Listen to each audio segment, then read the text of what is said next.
Open your hearts now உங்கள் இதயத்தை இப்பொழுது திறந்து கொள்ளுங்கள். to hear what God will speak. தேவன் என்ன பேசுகிறாரோ அதை கேட்கும்படி திறந்து வைத்துக் கொள்ளுங்கள். In the last 5 years, கடந்த 5 ஆண்டுகளிலே during the month of September, October, we used to wait upon God. September October மாதங்களிலே தேவனுடைய நாங்கள் காத்திருப்பது உண்டு. That does not mean we don't wait on God on the rest of the year. அப்படி இருக்கிறதுனாலே வருஷத்தின் மீத நாட்களிலே நாங்கள் கர்த்தருக்கு காத்திருப்பதில்லை என்று ஆகிவிடாது. What is so special about that period of time? இந்த குறிப்பிட்ட காலகட்டத்தை குறித்த விசேஷம் என்ன? That period of time is called in the Bible the Day of Atonement. இந்த காலகட்டம் தான் வேதத்திலே பாவ நிவாரண நாள் என்று அழைக்கப்படுகிறது. Or it is popularly called today the Day of Yom Kippur. இந்த நாட்களிலே பிரபலமாய் அறிகிறபடி அது யம் கிப்பூர் தினமாக அறியப்பட்டிருக்கிறது. Many of my dear prophetic friends in the US, ministers of God, used to tell me this one thing. அமெரிக்க ஐக்கிய நாட்டிலே இருக்கிற என்னுடைய அருமையான அநேக தீர்க்கதரிசன போதகர்கள் இந்த ஒரு காரியத்தை சொல்லுவதுண்டு. That God speaks very specifically during that period of time. இந்த குறிப்பிட்ட காலகட்டத்தின் போது தேவன் பிரத்யேகமாக பேசுகிறார். Again, let me go on record to say, மீண்டுமாக நான் பதிவின்படி இதை சொல்ல முற்படுகிறேன். that does not mean God does not speak at other times. இப்படி சொல்லுகிறபடியினால் மற்ற நேரங்களிலே தேவன் பேசுவதில்லை என்று ஆகிவிடாது. But very specifically during that day. ஆனால் மிகவும் குறிப்பாக பிரத்யேகமாக இந்த நாளில் God makes his decrees known. தேவன் தம்முடைய கட்டளைகளை மக்களுக்கு தெரிய பண்ணுகிறார். God makes his new things known. புதிய தீர்மானங்களை தேவன் மக்களுக்கு தெரிவிக்கிறார். God makes things to come known. வரப்போகும் காரியங்களை தேவன் அறிவிக்கிறார். It's like God sits on his throne like a judge. தேவன் தம்முடைய சிங்காசனத்தில் ஒரு நீதிபதியைப் போல் உட்கார்ந்து கொண்டு And with a mallet in his hand, தன்னுடைய கையிலே ஒரு செங்கோலை உடையவராய், and he strikes on the throne அவர் சிங்காசனத்தின் மேல் ஆணித்தரமாய் அடித்து and said, this is decreed. இதுதான் ஆணையாக தீர்மானிக்கப்படுகிறது என்று சொல்லுகிறார். This is what is going to come in the days to come. வரும் நாட்களிலே இதுதான் நிறைவேறும் என்று கட்டளையாய் மொழிகிறார். And God always reveals something new on that day for the whole year. அந்த குறிப்பிட்ட நாளன்று முழு ஆண்டுக்கும் நடக்க போகிற புதிய காரியத்தை தேவன் வெளிப்படுத்த ஆரம்பித்தார். He reveals things to come. வரப்போகும் காரியங்களை அவர் வெளிப்படுத்தினார். And what he reveals sets the tone for the whole year. அவர் வெளிப்படுத்துகிறது தான் அந்த முழு ஆண்டுக்குமான ஆரம்ப புள்ளியாய் இருக்கும். Likewise, on this year during the Yom Kippur, அதே போல் இந்த ஆண்டும் யம் கிப்பூர் தினத்தன்று I was waiting on God on September 22nd. September 22ஆம் தேதி நான் கர்த்தருடைய பாதத்தில் காத்திருந்தேன். That was the eve of that Yom Kippur. அது யம் கிப்பூர் தினத்தின் மாலை நேரம். And at about 8:15 in the evening, மாலை 8:15 மணி அளவில் the Lord Jesus' word came unto me. கர்த்தராகிய இயேசுவின் வார்த்தைகள் எனக்கு வந்தன. That word set the tone for the days to come. வரப்போகும் நாட்கள் எப்படி அமையும் என்ற அந்த வார்த்தைகள் தான் புள்ளி விவரம் வர்ணித்தன. The first sentence the Lord spoke. கர்த்தர் பேசின முதல் வாக்கியமே, The first sentence that the King of Kings decreed. ராஜாதி ராஜா ஆணையாய் கட்டளையிட்ட முதல் வாக்கியம். He said, அவர் சொன்னார், changes have been decreed.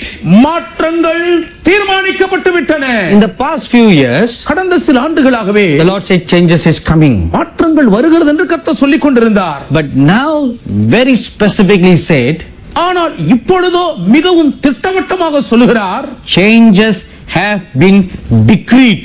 மாற்றங்கள் தீர்மானிக்கப்பட்டு விட்டன.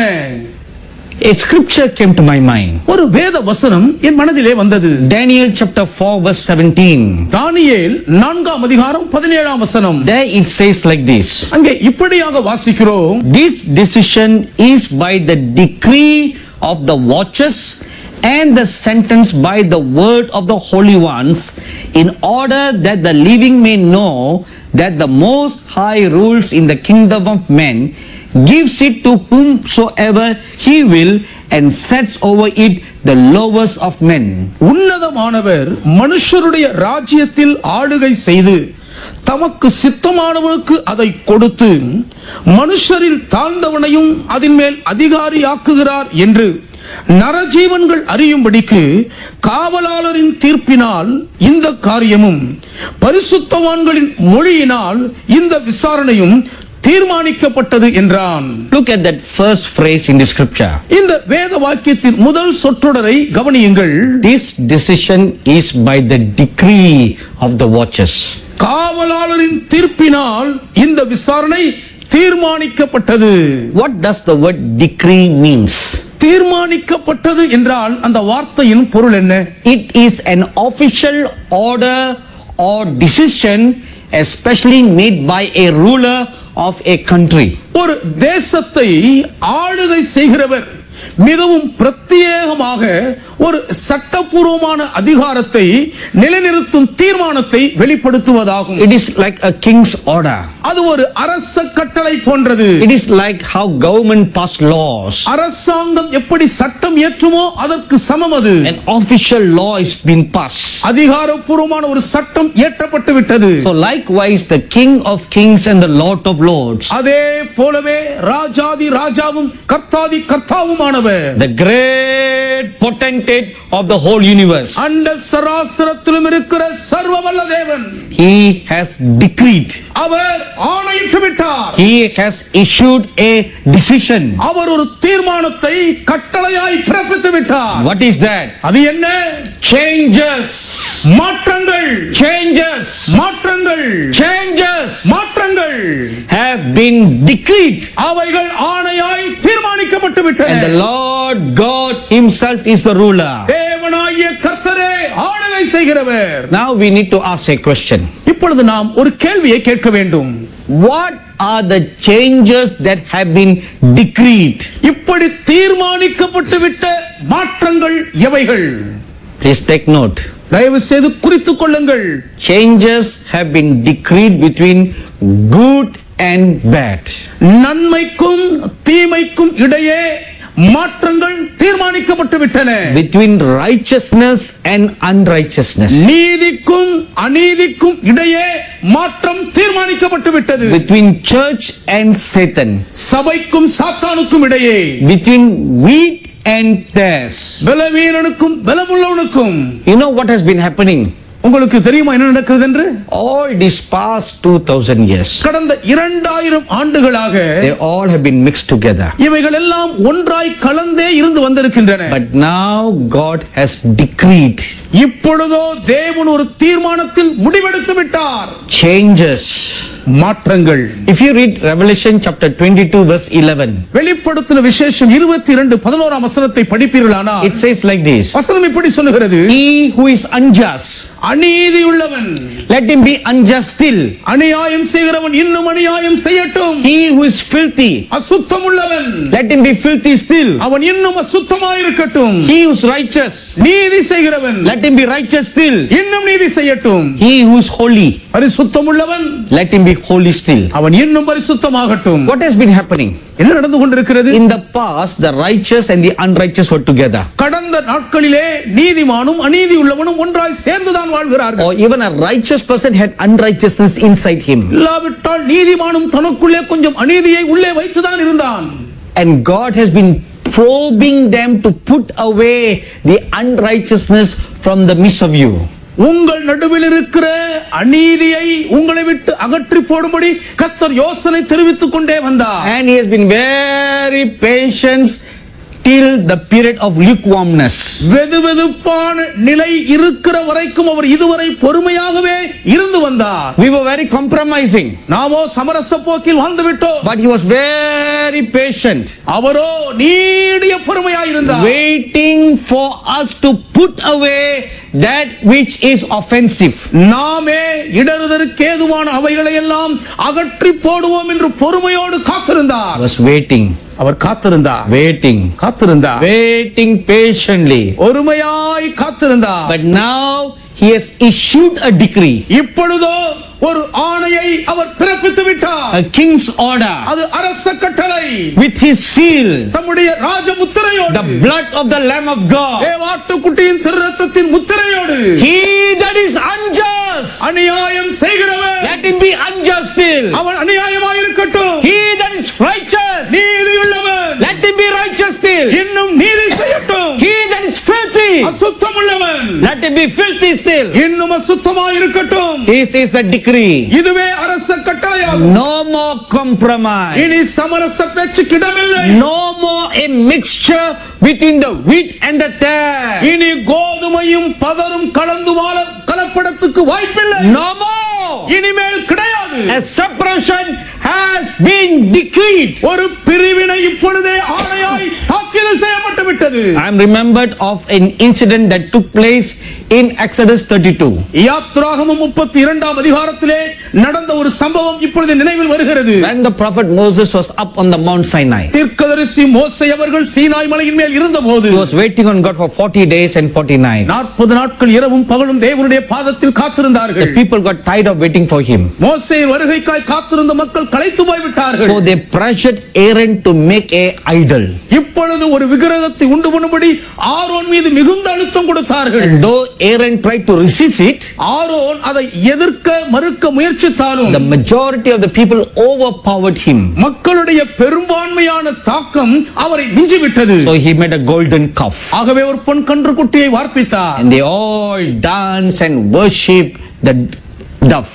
ஆடல் பாடலோடு அந்த கன்றுக்குட்டியை எல்லாரும் வணங்கினார்கள். And when Moses came down, மோசே இறங்கி வந்தபோது he burned with anger. கோபத்தில் கொதித்து பற்றி எரிந்தார். And he looked at the people and he said, ஜனங்களை பார்த்து சொன்னார், because they were all mixed together. ஏனென்றால் எல்லாருமே ஒன்றாய் The கலந்திருந்தார்கள். righteous and the unrighteous were mixed together. நீதிமான்களும் அநீதிமான்களும் ஒன்றாய் இருந்தார்கள். So he told them, அவர்களை பார்த்து சொல்லுகிறார், all those who are on the Lord's side come to my right side. கர்த்தர் பட்சம் நிற்கிற அனைவரும் என் வலது பக்கம் வந்து விடுங்கள். And all those who want these idols stand on the left side. இந்த விக்கிரகம் தான் எங்களுக்கு வேண்டும் என்று சொல்லுகிற எல்லாருமே இடது பக்கம் போய் விடுங்கள். The entire crowd separated into two groups. ஒட்டுமொத்த மக்களும் இரண்டு கூட்டமாக பிரிக்கப்பட்டார்கள். But till then they were all mixed together. ஆனால் அதுவரைக்கும் அவர்கள் எல்லாரும் ஒன்றாய் கலந்திருந்தார்கள். This is an excellent picture today.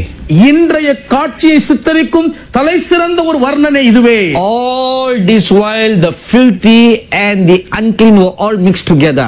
இதுவரைக்கும் அசுத்தமும் அழுக்கும் சுத்தமும் எல்லாம் ஒன்றாய் கலந்து கூடியிருந்தீர்கள். Now God says, இப்பொழுது கர்த்தர் சொல்லுகிறார், changes have been decreed. மாற்றம் தீர்மானமாய் முடிவெடுக்கப்பட்டு விட்டது. I will tolerate no more. இனியும் நான் பொறுத்துக் கொள்ள மாட்டேன். I will tolerate hypocrisy no more. இனிமேலும் வாய்மாலத்தை நான் பொறுத்துக் கொள்வதில்லை.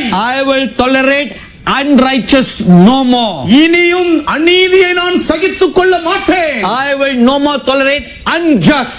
அநியாயத்தை இனி நான் சகித்துக் கொள்ளவே மாட்டேன். And the king has issued a decree. ராஜா ஒரு அரச கட்டளையை பிறப்பித்து விட்டார். Come out from Babylon. பாபிலோனை விட்டு வெளியே வாருங்கள். Come out. வெளியே வாருங்கள். They who bear the vessels of the Lord. கர்த்தருடைய பாத்திரத்தை சுமக்கிறவர்களே, Come out of Babylon. பாபிலோனை விட்டு வெளியேறுங்கள். Be separate. உங்களையே பிரித்துக் கொள்ளுங்கள். They that bear the vessels of the Lord கர்த்தருடைய பாத்திரத்தை சுமக்கிறவர்களே, must be holy. நீங்கள் பரிசுத்தமாய் இருக்க The வேண்டும். hands that bear the vessels of the Lord, கர்த்தருடைய பாத்திரத்தை ஏந்தும் கரங்கள் they must be holy. பரிசுத்தமாய் இருக்க வேண்டுமே. The lips that speak the words of God, தேவனுடைய திருவார்த்தைகளை பேசும் உதடுகள், only truth must come, சத்தியம் மாத்திரம் தான் வெளிவர வேண்டும். not lies, எந்த பொய்யும் வெளிவரக்கூடாது. not murmuring, எந்த முறுமுறுப்பும் not வரக்கூடாது. gossiping, எந்த அவதூறும் வரக்கூடாது. not falsehood, எந்த பொய்யும் வெளிவரக்கூடாது. only truth. சத்தியம் மாத்திரம் வெளிப்பட வேண்டும். My dearly beloved brothers and sisters, எனக்கு மிகவும் அன்புக்குரிய சகோதர சகோதரிகளே, as I am speaking these words, இந்த வார்த்தைகளை நான் பேசிக் கொண்டிருக்கும் போதே I see in my spirit என் ஆவியிலே நான் காண்கிறேன், many angels like guards have been appointed over all the churches. அநேக தேவ தூதர்கள் காவலாளர்களைப் போல எல்லா திருச்சபைகளிலும் நியமிக்கப்படுகிறார்கள். I see them dressed like mighty Roman warriors, பலமான வலிமை வாய்ந்த ரோம போர் சேவர்களைப் போல அவர்கள் உடுத்திருக்கிறதை பார்க்கிறேன். and with a mighty long spear in their right hand, அவருடைய வலது கரத்திலே சக்தி வாய்ந்த நீண்ட ஈட்டிகள் இருக்கின்றன. and a sword in their left hand, அவருடைய இடது கை உறையிலே ஒரு நீண்ட பட்டயம் இருக்கிறது. standing and appointed over all the churches எல்லா திருச்சபையும் பாதுகாக்கும் பணிக்கு நியமிக்கப்பட்டவர்களாய் நிற்கிறார்கள். to enforce this decree commanded by the King of Kings. ராஜாதி ராஜாவால் தாக்கீது செய்யப்பட்ட இந்த அரச கட்டளையை அமுலாக்கும்படி வந்திருக்கிறார்கள். How will this changes and differences be like? இந்த மாற்றங்களும் வித்தியாசங்களும் எப்படி காணப்படும்? During the 10 commandments, அந்த 10 கற்பனைகளின் நாட்களிலே not only there were 10 commandments, there were also 10 plagues. 10 கற்பனைகளை கிடைக்க பெற்றது மாத்திரமல்ல, அதற்கு முன்பு 10 வாதைகளும் நேரிட்டன. And during the plagues that plagued the whole of Egypt, எகிப்து தேசத்தையே சூறையாடின அந்த 10 வாதைகளின் போது the Bible tells us, வேதம் நமக்கு சொல்லுகிறது, God told Moses, தேவன் மோசேயிடம் சொன்னார், I am going to do one thing now. நான் இப்பொழுது ஒரு காரியத்தை செய்ய போகிறேன். I am going to draw a line நான் ஒரு கோட்டை வரைய போகிறேன் between the Egyptians and the Israelites, எகிப்தியருக்கும் இஸ்ரவேலுக்கும் நடுவாக ஒரு பிரிக்கும் கோடு. and I am going to set a difference நான் ஒரு வித்தியாசத்தை வைக்க போகிறேன் between the people who follow me and the people who follow Baal. என்னை பின்பற்றுகிற ஜனங்களுக்கும் பாகாலை பின்பற்றுகிற ஜனங்களுக்கும் இடையே வித்தியாசத்தை காண்பிப்பேன். If you have your Bibles with you, வேதாகமத்தை கையில் வைத்திருப்பீர்களானால், and I am sure you do, நிச்சயமாக வைத்திருப்பீர்கள், turn with me to Exodus chapter 8. யாத்ராகமம் 8ஆம் அதிகாரத்திற்கு என்னோடு திருப்பிக் கொள்ளுங்கள். And I want you to read with me verses 20 to 24. என்னோடு கூட 20ஆம் வசனத்திலிருந்து 24 வரை வாசிக்கும்படி கேட்கிறேன். And the Lord said to Moses, rise early in the morning and stand before Pharaoh as he comes out to the water. Then said to him, thus says the Lord, let my people go that they may serve me. அப்பொழுது கர்த்தர் மோசேயை நோக்கி, நாளை அதிகாலமே நீ எழுந்து போய் பார்வோன் நதிக்கு புறப்பட்டு வரும்போது அவனுக்கு முன்பாக நின்று எனக்கு ஆராதனை செய்யும்படி என் ஜனங்களை போகவிடு. Or else, if you will not let my people go, behold, I will send swarms of flies on you and your servants, on your people, into your houses. The houses of Egyptians shall be full of swarms of flies, and also the ground on which they stand. என் ஜனங்களை போக விடாயாகில் நான் உன்மேலும் உன் ஊழியக்காரர் மேலும் உன் ஜனங்கள் மேலும் உன் வீடுகள் மேலும் பலவித வண்டுகளை அனுப்புவேன். எகிப்தியர் வீடுகளும் அவர்கள் இருக்கிற தேசமும் அந்த வண்டுகளால் நிறையும். And in that day I will set apart the land of Goshen in which my people dwell, that no swarms of flies shall be there, in order that you may know that I am the Lord in the midst of the land. பூமியின் நடுவில் நானே கர்த்தர் என்பதை நீ அறியும்படி என் ஜனங்கள் இருக்கிற Goshen நாட்டில் அந்நாளிலே வண்டுகள் வராதபடிக்கு அந்த நாட்டை விசேஷப்படுத்தி, And I will make a difference between my people and your people. Tomorrow this sign shall be. என் ஜனங்களுக்கும் உன் ஜனங்களுக்கும் வித்தியாசம் உண்டாகும்படி செய்வேன். இந்த அடையாளம் நாளைக்கு உண்டாகும். And the Lord did so. Thick swarms of flies came into the house of Pharaoh, into his servants' houses, into all the land of Egypt. The land was corrupted because of the swarms of flies. அப்படியே கர்த்தர் செய்தார். மகா திரளான வண்டு ஜாதிகள் பார்வோன் வீட்டிலும் அவன் ஊழியக்காரர் வீடுகளிலும் எகிப்து தேசம் முழுவதிலும் வந்தது. வண்டுகளினாலே தேசம் கெட்டு போயிற்று. You know, Goshen is part of Egypt. Goshen எகிப்தின் ஒரு பகுதியாகும். The flies came all over Egypt, எகிப்து தேசம் முழுவதும் வண்டுகள் பாய்ந்து வந்தன, except the borders all around Goshen. ஆனால் கோசேன் பகுதியின் எல்லையை தவிர. You know, Zechariah 2:5 says, சகரியா 2:5 சொல்லுகிறது, that the Lord will be a wall of fire around his people. கர்த்தர் தம்முடைய ஜனங்களை சுற்றிலும் அக்கினி மதிலாய் இருப்பார். Likewise, his presence was like a wall of fire all around Goshen. அதே போலவே கோசேன் எல்லையை சுற்றிலும் அவருடைய பிரசன்னம் அக்கினி மதிலை போல் சூழ்ந்து நின்றது. So when the flies came, வண்டுகள் வந்தபோது they just stopped. அப்படியே நின்று விட்டன. They dropped dead. செத்து விழுந்தன. I must tell you one very funny incident right now. ஒரு வேடிக்கையான சம்பவத்தை நான் இப்பொழுது உங்களுக்கு சொல்லித்தான் ஆக வேண்டும். 2 months ago, ஏறக்குறைய 2 மாதங்களுக்கு முன்பு I was praying in my house. என்னுடைய வீட்டிலே நான் ஜெபித்துக் கொண்டிருந்தேன். And I turned off all the lights and just have one table lamp on. எல்லா விளக்குகளையும் அணைத்து விட்டு ஒரே ஒரு மேஜை விளக்கை மட்டும் எரிய வைத்துக் கொண்டிருந்தேன். My house is always kept very clean, என்னுடைய வீடு எப்பொழுதுமே மிகவும் சுத்தமாக இருக்கும். so that no ants or cockroaches come. எந்த எறும்போ கரப்பாம்பூச்சியோ உள்ளே வர வழியே கிடையாது. So that night as I was praying, அன்று இரவு நான் ஜெபித்துக் கொண்டிருக்கும் போது an angel of the Lord appeared before me. ஒரு கர்த்தருடைய தூதனானவர் எனக்கு முன்பாக தோன்றினார். And I was speaking to him. நான் அந்த தூதனோடு பேசிக் கொண்டிருந்தேன். And he was speaking to me. தூதனும் என்னோடு பேசினார். And after the angel left, அந்த தூதன் புறப்பட்டு போன பின்பு to write down what he told me, அவனிடத்தில் சொன்னதை எழுதும்படியாக I turned on the light. நான் விளக்குகளை போட்டேன். And when I turned on the light, விளக்கை போட்டதும் I saw a huge cockroach staring at me. ஒரு பெரிய கரப்பாம்பூச்சி என்னை பார்த்து முறைக்கிறதை பார்த்தேன். It seems that, normally when you come near a cockroach, it will run away. பொதுவாகவே ஒரு கரப்பாம்பூச்சி கிட்ட போனா அது உங்களை பார்த்து ஓடி போயிடும். Isn't it? அப்படிதானே? But this cockroach seems to be like frozen. ஆனால் இந்த கரப்பாம்பூச்சி அப்படியே உறைந்திருப்பதை போல் இருந்தது. It couldn't run left or run right. இடது பக்கம் போக முடியவில்லை, வலது பக்கம் ஓட முடியவில்லை. It just stood frozen. அப்படியே விரைத்து நின்றது. And I noticed where it stood. அது எங்கே நிற்கிறது என்பதை பார்த்தபோது just outside the boundary where the angel came and stood. தேவதூதன் எங்கே வந்து நின்றாரோ அந்த எல்லைக்கு வெளியே நின்றது. This is the second time it has happened like that. இப்படி நடப்பது இரண்டாவது முறையாகும். And the cockroach just waited for me to hit on it. அந்த கரப்பாம்பூச்சி நான் அதை அடிக்கும்படி காத்திருந்தது. So when I saw this, நான் அதை பார்த்த உடனே I remembered what happened during the days of Moses. மோசேயின் நாட்களிலே நடந்தது என்ன என்பதை நினைவு கூர்ந்தேன். This was how it must have been. இப்படியாகத்தான் அன்ற நாளிலே நடந்திருக்க வேண்டும். How God set a boundary around Goshen.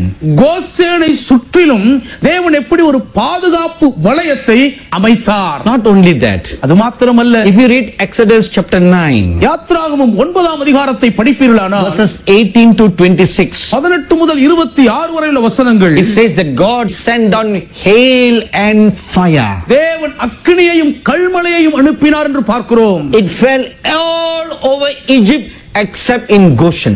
Goshen பகுதியை தவிர மற்ற எகிப்து தேசம் முழுவதும் அது விழுந்தது. There is a difference between swarms of flies flying and hail dropping down. வண்டுகள் கூட்டம் கூட்டமாய் பறந்து வருவதற்கும் கல்மழையும் அக்கினியும் மேலிருந்து கீழே பொழிவதற்கும் வித்தியாசம் உண்டு. Because flies are coming in one direction, வண்டுகள் ஒரு திசையிலிருந்து வரும், so they can be stopped. ஆகவே அவைகள் தடுத்து நிறுத்தப்பட முடியும். But this hailstone are dropping down from the sky. ஆனால் கல்மழையோ வானத்திலிருந்து அல்லவா பெய்கிறது. They are dropping down everywhere. எல்லா இடங்களிலும் அல்லவா பெய்கின்றன. The amazing miracle. எவ்வளவு ஆச்சரியப்பட வைக்கும் அற்புதம். They are coming down from the sky. வானத்திலிருந்து கீழே விழுகிறது. They fell everywhere except in Goshen. கோசேனை தவிர எல்லா இடங்களிலும் விழுகிறது. When they fell on the ground, தரையிலே அவைகள் விழுந்தபோது fire went all over the land of Egypt. எகிப்து தேசம் முழுவதும் தீப்பற்றி எரிந்தது. Except the place of Goshen. Goshen பகுதியை தவிர. That day God put a difference. அந்த நாளிலே கர்த்தர் ஒரு வித்தியாசத்தை வைத்தார். A difference between his people and the Egyptians. நம்முடைய ஜனங்களுக்கும் எகிப்தியருக்கும் இடையே வித்தியாசத்தை ஏற்படுத்தினார். Many of you have been crying for a long time. உங்களிலே அநேகர் நீண்ட நாட்களாய் அழுது கொண்டே இருக்கிறீர்கள். Lord, we have been defaulted. ஆண்டவரே, நாங்கள் தவறாய் நடத்தப்பட்டு கொண்டிருக்கிறோம். We have been stepped over. நாங்கள் ஏறி மிதிக்கப்பட்டிருக்கிறோம். Even many ministers of God are feeling like this. அநேக தேவ ஊழியர்களும் கூட இப்படி உணர்கிறீர்கள். Other seniors have stepped over me. மற்ற மூத்த ஊழியர்கள் என் மேல் ஏறி மிதித்திருக்கிறார்களே. I have not been encouraged. எனக்கு உற்சாகமே கிடைக்கவில்லையே. Jealousies, பொறாமைகள் has caused others to triumph over me. அதுதான் என்னை மற்றவர்கள் ஏறி மிதிக்கும்படி செய்து விட்டது. Even in your office, உங்கள் அலுவலகங்களிலும் கூட you have been stepped over. நீங்கள் ஏறி மிதிக்கப்பட்டிருக்கிறீர்கள். All this while you have kept your integrity. இந்நாள் வரை உங்கள் உத்தமத்தை நீங்கள் காத்து வந்திருக்கிறீர்கள். The word of the Lord comes to you. கர்த்தருடைய வார்த்தை உங்களுக்கு வருகிறது. He will now put a difference. இப்பொழுது ஒரு வித்தியாசத்தை அவர் உண்டு பண்ணுவார். Between his people and the unrighteous. அவருடைய ஜனங்களுக்கும் அநியாயக்காரருக்கும் இடையே வித்தியாசம் தோன்றுவார். Be of good cheer. தைரியமாயிருங்கள். The days of your tears and mourning are over. நீங்கள் துயரப்பட்டு துக்கித்து கண்ணீர் சிந்தின நாட்கள் முடிகின்றன. The days of you being trampled over are over. உங்கள் மேல் மற்றவர்கள் ஏறி மிதித்த நாட்கள் முடிந்துவிட்டன. The days of you being falsely accused are over. அபாண்டமாய் நீங்கள் பொய் குற்றம் சாட்டப்பட்ட நாட்கள் முடிந்துவிட்டன. The days of you being looked over are over. உங்களை ஏளனமாய் பார்த்த நாட்கள் முடிந்து விட்டன. This day, இந்த நாளில் he who has mercy upon you will have pity on you. உங்கள் மீது இரக்கம் வைத்திருக்கிறவர் உங்களுக்காய் பரிதாபப்படுவார். He is a God to the fatherless. அவர் திக்கற்றவர்களின் தேவன். He will surely do a new thing for you. நிச்சயமாகவே உங்களுக்காக ஒரு புதிய காரியத்தை அவர் செய்வார். Maybe your hand is broken, ஒருவேளை உங்கள் கை உடைந்திருக்கலாம். physically and spiritually. சரீர பிரகாரமும் சரி, ஆவிக்குரிய ரீதியிலும் சரி. He will come. அவர் வருவார். He will come அவர் வருவார். to put his healing hands upon you குணமாக்கும் தம் திருக்கரங்களை உங்கள் மீது வைப்பார். and make you well and whole. உங்களை ஆரோக்கியமாய் நலமாகும்படி செய்வார். Be of good cheer. திடன் கொண்டு தைரியமாய் இருங்கள். He's a very, very good God. அவர் ரொம்ப ரொம்ப நல்ல தேவன். Cares for us so much. இவ்வளவுக்கு அதிகமாய் நம் மீது அக்கறையாய் இருக்கிறார். Even if you don't care about some mundane things, சில காரியங்களை குறித்து நீங்களே அக்கறையாய் இல்லாவிட்டாலும் கூட He cares for you. அவர் உங்கள் மீது அக்கறையாய் இருக்கிறார். Let me share with one very good incident that happened recently. சமீபத்தில் நடந்த ஒரு நல்ல சம்பவத்தை உங்களோடு நான் பகிர்ந்து கொள்ளட்டும். 3 years ago I fell down and I hurt my elbow. 3 ஆண்டுகளுக்கு முன்பு என்னுடைய முழங்கையிலே நான் விழுந்து அடிபட்டு கொண்டேன். Just a few months ago. சில மாதங்களுக்கு முன்புதான். And it hurt so bad. ரொம்ப வலித்தது. Because my entire body weight fell on the left elbow. ஏனென்றால் முழு உடலின் எடையும் அப்படி அந்த இடது முழங்கையிலே போய் விழுந்து விட்டது. So though by God's grace no bones were broken, தேவ கிருபையினால் எந்த எலும்பு முறிவும் வரவில்லை என்றாலும், but there was inflammation inside. ஆனால் உள்ளுக்குள்ளே வீக்கம் கண்டுவிட்டது. And that hurt very much. அது என்னை அதிகமாய் வலி எடுக்க And I வைத்தது. tried to tolerate it. அதை சகித்துக் கொள்ள முயற்சி செய்தேன். So with some little ointment I put every day to ease the pain. இருந்தோனும் அந்த வலிக்கு கொஞ்சம் வலி குறையும்படி கொஞ்சம் மருந்து தடவினேன். After that I had gone to South Africa. அதற்கு பின்பு நான் தென்னாப்பிரிக்காவுக்கு போக வேண்டியதாயிற்று. But the pain did not leave me. ஆனா வலி என்னை விட்டு போகவே இல்லை. Every day it will come and plague me. தினந்தோறும் வந்து என்னை அப்படியே குத்தி எடுக்கும். So I will just rub the ointment before I go for meetings. ஆகவே கூட்டங்களுக்கு போவதற்கு முன்னதாக மருந்தை தடவி விடுவேன். After when I come back I will apply the ointment again. திரும்பி வந்த பின்பும் நான் மருந்து தடவுவேன். Before going to bed I will put the ointment again. படுக்க போகும் முன்பு மீண்டும் அந்த மருந்தை தடவுவேன். From there I went to Oman for meetings. அங்கே இருந்து நேரடியாக கூட்டங்களுக்காக ஓமன் நாட்டுக்கு சென்றேன். And the pain increased. வலி அதிகரித்து விட்டது. So while that I told the brother, is there any medical shop to buy some medicine? அங்க இருந்த சகோதரத்திலே இதற்கு மருந்து வாங்க ஏதாவது மருந்து கடை இருக்குமா என்று கேட்டேன். So they were so kind to take me to one medical shop. ஒரு மருந்து கடைக்கு ரொம்ப தயவாய் என்னை அழைத்து சென்றார்கள். I got some cream for antiseptic. அது உள் பாதிப்பு வைத்து விடாதபடிக்கு கிரீம் வாங்கினார்கள். So it helped. அது உதவி செய்ததுதான். I got a bandage to put around the arm so that it stays firm. அது அப்படியே இருக்கத்தக்கதாக கட்டு போட வேண்டியதாக இருந்தது. From Oman I went to Iran. அங்கிருந்து நான் ஓமன்ல இருந்து ஈரானுக்கு சென்றேன். And the pain never left. வலி போகவே இல்லை. It was still increasing. வலி குறையாமல் அதிகரித்துக் கொண்டிருந்தது. So every day I'll be applying the ointment. தினந்தோறும் அந்த மருந்தை தடவிக்கொண்டே இருப்பேன்.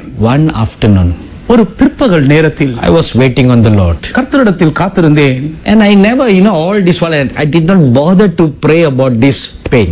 இதுவரைக்கும் இந்த வலி நீங்க ஜெபிக்க வேண்டும் என்று நான் சிரத்தை எடுக்கவே இல்லை. I just tolerated it. நான் அதை அப்படியே பொறுத்து தாங்கிக் கொண்டேன். Sometimes I think like this. சில நேரங்களிலே நான் இப்படி நினைப்பது உண்டு. Why trouble God?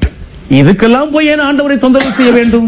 So as I was waiting on the Lord, இப்படியாக நான் கர்த்தரிடத்தில் காத்திருந்த போது the Lord Jesus appeared before me. கர்த்தராகிய இயேசுவானவர் எனக்கு முன்பாக தோன்றினார். To speak to me about what is going to happen in Iran. ஈரானிலே என்ன நடக்க போகிறது என்பதை குறித்து பேசும்படி தான் வந்தார். And what I should share with the people in Iran. Iran மக்களிடத்திலே நான் என்ன பகிர்ந்து கொள்ள வேண்டும் என்று குறிப்பு கொடுக்க வந்தார். And as I was kneeling down on the floor, நான் தரையிலே முழங்கால் படியிட்டு இருந்த போது and I saw the Lord Jesus like a real person sitting on the bed. கர்த்தராகிய இயேசுவானவரை மெத்தையிலே உட்கார்ந்திருக்கக்கூடிய ஒரு நிஜ உருவில் நான் பார்த்தேன். The first question he asked me was, அவர் என்னை பார்த்து கேட்ட முதல் கேள்வி என்னவென்றால், is your elbow very painful? முழங்கை ரொம்ப வலிக்கிறதா? I was surprised. நான் ஆச்சரியப்பட்டு விட்டேன். I said, not that much, Lord. அவ்வளோ இல்ல ஆண்டவரே என்று சொன்னேன். He took my arm and took a look. என்னுடைய கையை தூக்கி பார்த்தார். Till then I was suspicious that there would maybe a fracture is there. அதுவரைக்கும் உள்ளுக்குள் ஏதாவது எலும்பு முறிவு ஏற்பட்டிருக்குமோ என்று எனக்கு ஒரு சந்தேகம் இருந்தது.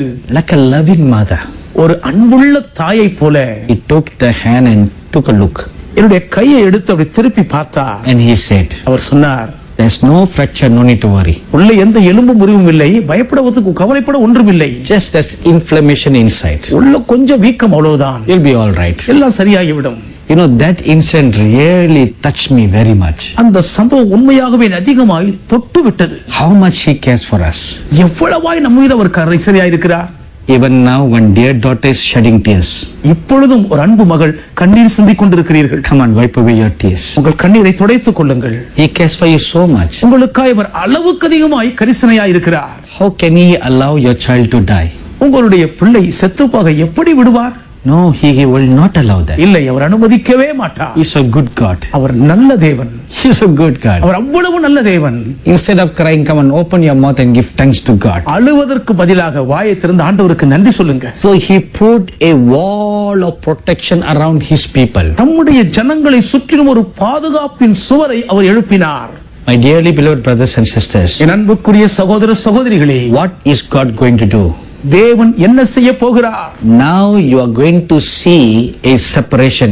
இப்பொழுது நீங்கள் ஒரு பெரிய பிரிவினையை பார்க்க போகிறீர்கள். He will separate the sheep from the goats. அவர் வெள்ளாடுகளை செம்மறி ஆட்டிலிருந்து பிரிப்பார். If you read Ezekiel chapter 20 verse 7, எசேக்கியேல் 20ஆம் அதிகாரத்தின் 7ஆம் வசனத்தை படிப்பீர்களானால், it says that as a shepherd will stretch out his rod ஒரு மேய்ப்பன் தன் கோலை நீட்டும் வண்ணமாக and will scrutinize all the sheep going under the rod, எல்லா ஆடுகளும் அந்த கோலுக்கு கீழ் போகும்படி நான் பண்ணுவேன். so will I scrutinize my people. இப்படியாக நான் என் ஜனங்களை கடாட்சிப்பேன். You know what a shepherd does? ஒரு மேய்ப்பர் என்ன செய்கிறார் தெரியுமா? After whole days of the sheep grazing in the fields, நாள் முழுவதும் புல்வெளியிலே ஆடுகள் புல் மேய்ந்த பின்பு, when they all return back to the sheepfold, எல்லாரும் ஆட்டு மந்தைக்கு அந்த ஆடுகள் திரும்பி வரும்போது, he will stand by the entrance வாசலிலே அந்த மேய்ப்பன் நின்று கொண்டு and will stretch his rod over the entrance, அந்த வாசலுக்கு நேராய் தன் கோலை நீட்டி மடக்குவார். and the sheep will walk under the rod. எல்லா ஆடுகளும் அந்த கோலுக்கு கீழ்தான் நடந்து போகும். When they come under, கீழே வரும்போது they just stand there அங்கே நிற்கும். and he will take a good look at the sheep. அந்த ஆட்டை நல்லா தேடி தேடி பார்ப்பார். If there's any cut there, ஏதாவது வெட்டுக்காயம் இருக்கா, if anything bad there, ஏதாவது கெட்டு போய் இருக்கா, or even if they are really his own sheep, அல்லது உண்மையாகவே இது தன்னுடைய ஆடுதானா என்றும் பார்ப்பார். he scrutinizes them, அவைகளை அவர் விசாரித்து தேடி ஆராய்வார். and then those are his. அதற்கு பின்பு அவருடைய ஆடுகள் He allows them to go in. இருந்தால் உள்ளே போக விடுவார். In the same manner, அதே போல்தான் the Holy Bible says, பரிசுத்த வேதம் சொல்லுகிறது. Matthew chapter 25, மத்தேயு 25ஆம் அதிகாரத்தில் verses 32 and 33, 32 33 வசனங்களிலே, he will sit like a judge. அவர் நீதிபதியை போல் உட்காருவார். Not like a judge, he is judge himself. அவர் நீதிபதியை போலல்ல, நீதிபதியாகவே அமருவார். And he will separate his people into two groups, நம்முடைய ஜனங்களை இரண்டு கூட்டமாக பிரிப்பார். sheep and the goats. வெள்ளாடுகளையும் செம்மறி ஆடுகளையும் தனித்தனியே பிரிப்பார். All this while they all are together. இதுவரைக்கும் எல்லாம் ஒன்றாகத்தான் இருந்தன. If you read John chapter 10, யோவான் 10ஆம் அதிகாரத்தை படித்தால், over and over the Lord Jesus kept on saying one word. ஆண்டவராகிய இயேசு திரும்ப திரும்ப ஒரே வார்த்தையை சொல்லுகிறார். I know my own sheep. என்னுடைய சொந்த ஆடுகளை நான் அறிந்திருக்கிறேன். I know them. நான் அவைகளை அறிவேன். I know them. எனக்கு அவைகளை தெரியும். And my sheep hears my voice. என் ஆடுகள் என் சத்தத்துக்கு செவி கொடுக்கின்றன. And I know my sheep's voice. நானும் என் ஆடுகளின் சத்தத்தை அறிந்திருக்கிறேன். Because the sheep follows me. ஆடுகள் என் பின்னே வருகிறபடியினால், Because the sheep is obedient and submissive to me, அந்த ஆடுகள் கீழ்ப்படிந்து எனக்கு தங்களை ஒப்புக்கொடுத்திருக்கிறபடியினால், they will only hear my voice. என் சத்தத்தை மாத்திரம்தான் ஆடுகள் கேட்கும். They will not hear another man's voice. அந்நியரின் சத்தத்தை அவர்கள் செவி கொடுப்பதில்லை. In the same manner, அதே போல்தான் because the sheep follows me, ஆடுகள் என்னை பின்பற்றி வருகிறபடியால், because it is submissive and obedient to me, அது எனக்கு கட்டுப்பட்டு கீழ்ப்படிந்து இருக்கிறபடியால், I know my sheep. நான் என் ஆடுகளை அறிந்திருக்கிறேன். I know their voice. என் ஆடுகளின் சத்தத்தை நான் அறிவேன். Now I'm going to set them apart. இப்பொழுது நான் அவைகளை கூறு போட்டு பிரிக்க போகிறேன். Sheep from the goats. வெள்ளாடுகளிலிருந்து செம்மறி ஆடுகள். My dearly beloved brothers and sisters, எனக்கு அன்பான சகோதர சகோதரிகளே, you know what is the difference between a goat and a sheep? ஒரு வெள்ளாட்டுக்கும் ஒரு செம்மறி ஆட்டுக்கும் உள்ள வித்தியாசம் என்ன தெரியுமா? Sheep is very submissive, செம்மறியாடு மிகவும் அடிபணிந்து அர்ப்பணிக்கும், obedient, கீழ்ப்படிதல் உள்ளது, and a follower. அது அப்படியே பின் செல்லும். Wherever the shepherd goes, மேய்ப்பன் எங்கே போனாலும் it doesn't lift up his head to see, தலையை தூக்கி பார்க்கவே பார்க்காது, just follows blindly, அப்படியே குருட்டுத்தனமாய் மேய்ப்பனை பின் செல்லும். looking at the footsteps of the shepherd. மேய்ப்பனின் காலடி தடங்களை பார்த்து கொண்டே பின் செல்லும். But a goat is not like that. ஆனால் ஒரு வெள்ளாடு அப்படி இல்லை. It runs everywhere. அது எல்லா இடத்துக்கும் ஓடும். It runs up the hills, மலை மேலே ஏறி ஓடும், down the mountain. அது மலையிலிருந்து கீழே குதித்து தாவும். It goes before the shepherd. மேய்ப்பனையும் முந்திக் கொண்டு வெள்ளாடு ஓடும். It runs. It's very disobedient. அது ரொம்ப கீழ்ப்படியாத ஆடு. It's not a follower. அது பின்பற்றுகிற ஆடு அல்ல. It has its own way, அது தனக்கென்று சொந்த வழியை வைத்திருக்கும், own thinking. சொந்த நினைவுகள். It has its own evil agenda. அதற்கென்று ஒரு பொல்லாத நிகழ்ச்சி நிரல்கள் தீமையான வரையறுக்கப்பட்டிருக்கும். Thus were evil ones in the body of Christ today. அப்படித்தான் இன்றைக்கு கிறிஸ்துவின் சரீரத்திலே பொல்லாதவர்கள் தீமையானவர்கள் இருக்கிறார்கள். Evil agenda. பொல்லாத நிகழ்ச்சி நிரல்களை உடையவர்கள். Those who try to make a monetary gain for themselves. தங்களுக்கென்று இழிவான பண ஆதாயத்தை வருவித்துக் கொள்ள விரும்புகிறவர்கள். Look at what happened to Gehazi. கேயாசிக்கு என்ன நடந்தது பாருங்களே. He was a very faithful servant of the prophet Elijah. தீர்க்கதரிசி எலிசாவுக்கு உண்மையுள்ள ஊழியக்காரனாகத்தான் இருந்தான். Elisha was a very true prophet of God. Elisha ஒரு மெய்யான தேவனுடைய தீர்க்கதரிசி. Never cared for fame, money or gold. பணத்துக்காகவோ புகழுக்காகவோ பொண்ணுக்காகவோ அவர் சட்டை செய்ததே கிடையாது. Though once in a while he received offerings, எப்பொழுதாவது ஒரு முறை காணிக்கை வாங்கியிருந்திருக்கலாம். but he doesn't care for the rich and famous people. ஆனால் பெரிய புகழ்பெற்ற பணக்காரர்களை எல்லாம் குறித்து அவர் கவலைப்பட்டதில்லை.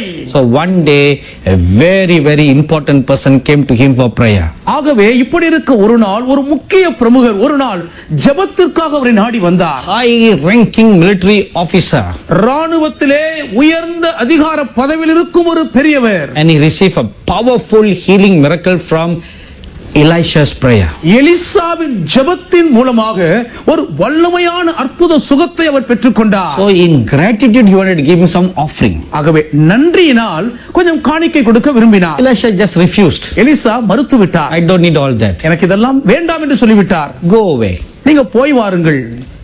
But his servant ஆனால் அவருடைய வேலைக்காரனோ was very greedy. அவனோ பேராசை பிடித்தவன். He decided to take a commission. அவன் எப்படியாவது அதுல கொஞ்சம் commission அடிக்கலாமான்னு தீர்மானித்தான். He decided to take something for himself without the knowledge of his master. தன்னுடைய எஜமானனுக்கு தெரியாமலேயே தனக்கு ஏதாயிலும் ஆதாயம் தேடிக்கொள்ளலாமா என்று தீர்மானித்து விட்டான். When you work with someone, நீங்கள் யாரோடாவது இணைந்து ஊழியம் செய்யும் போது your boss will take care of you. உங்கள் மேல் அதிகாரி கட்டாயம் உங்களை பார்த்துக் கொள்வார். That which is from outside doesn't belong to you. வெளியில் இருக்கிறது உங்களுக்கு சொந்தமானதே இல்லை. It does not mean that you have a right for that. அப்படி அது அதன் மீது உங்களுக்கு எந்த உரிமையும் உண்டு என்று ஆகாது. So Gehazi was taken good care by Elisha. Gehazi எலிசாவினால் நல்ல முறையில் பராமரிக்கப்பட்டார்தான். He never lacked any food. ஒருவேளை ஆகாரத்துக்கும் கேயாசி கஷ்டப்பட்டதே இல்லை. But greed came into his heart. ஆனால் பேராசை உள்ளத்துக்குள் வந்துவிட்டது. You know, money is necessary. உங்களுக்கு தெரியும் பணம் அத்தியாவசியமான ஒன்றுதான். But it is love for money which is the root of all evil. ஆனால் பண ஆசையோ எல்லா தீங்குக்கும் ஆணிவேர்.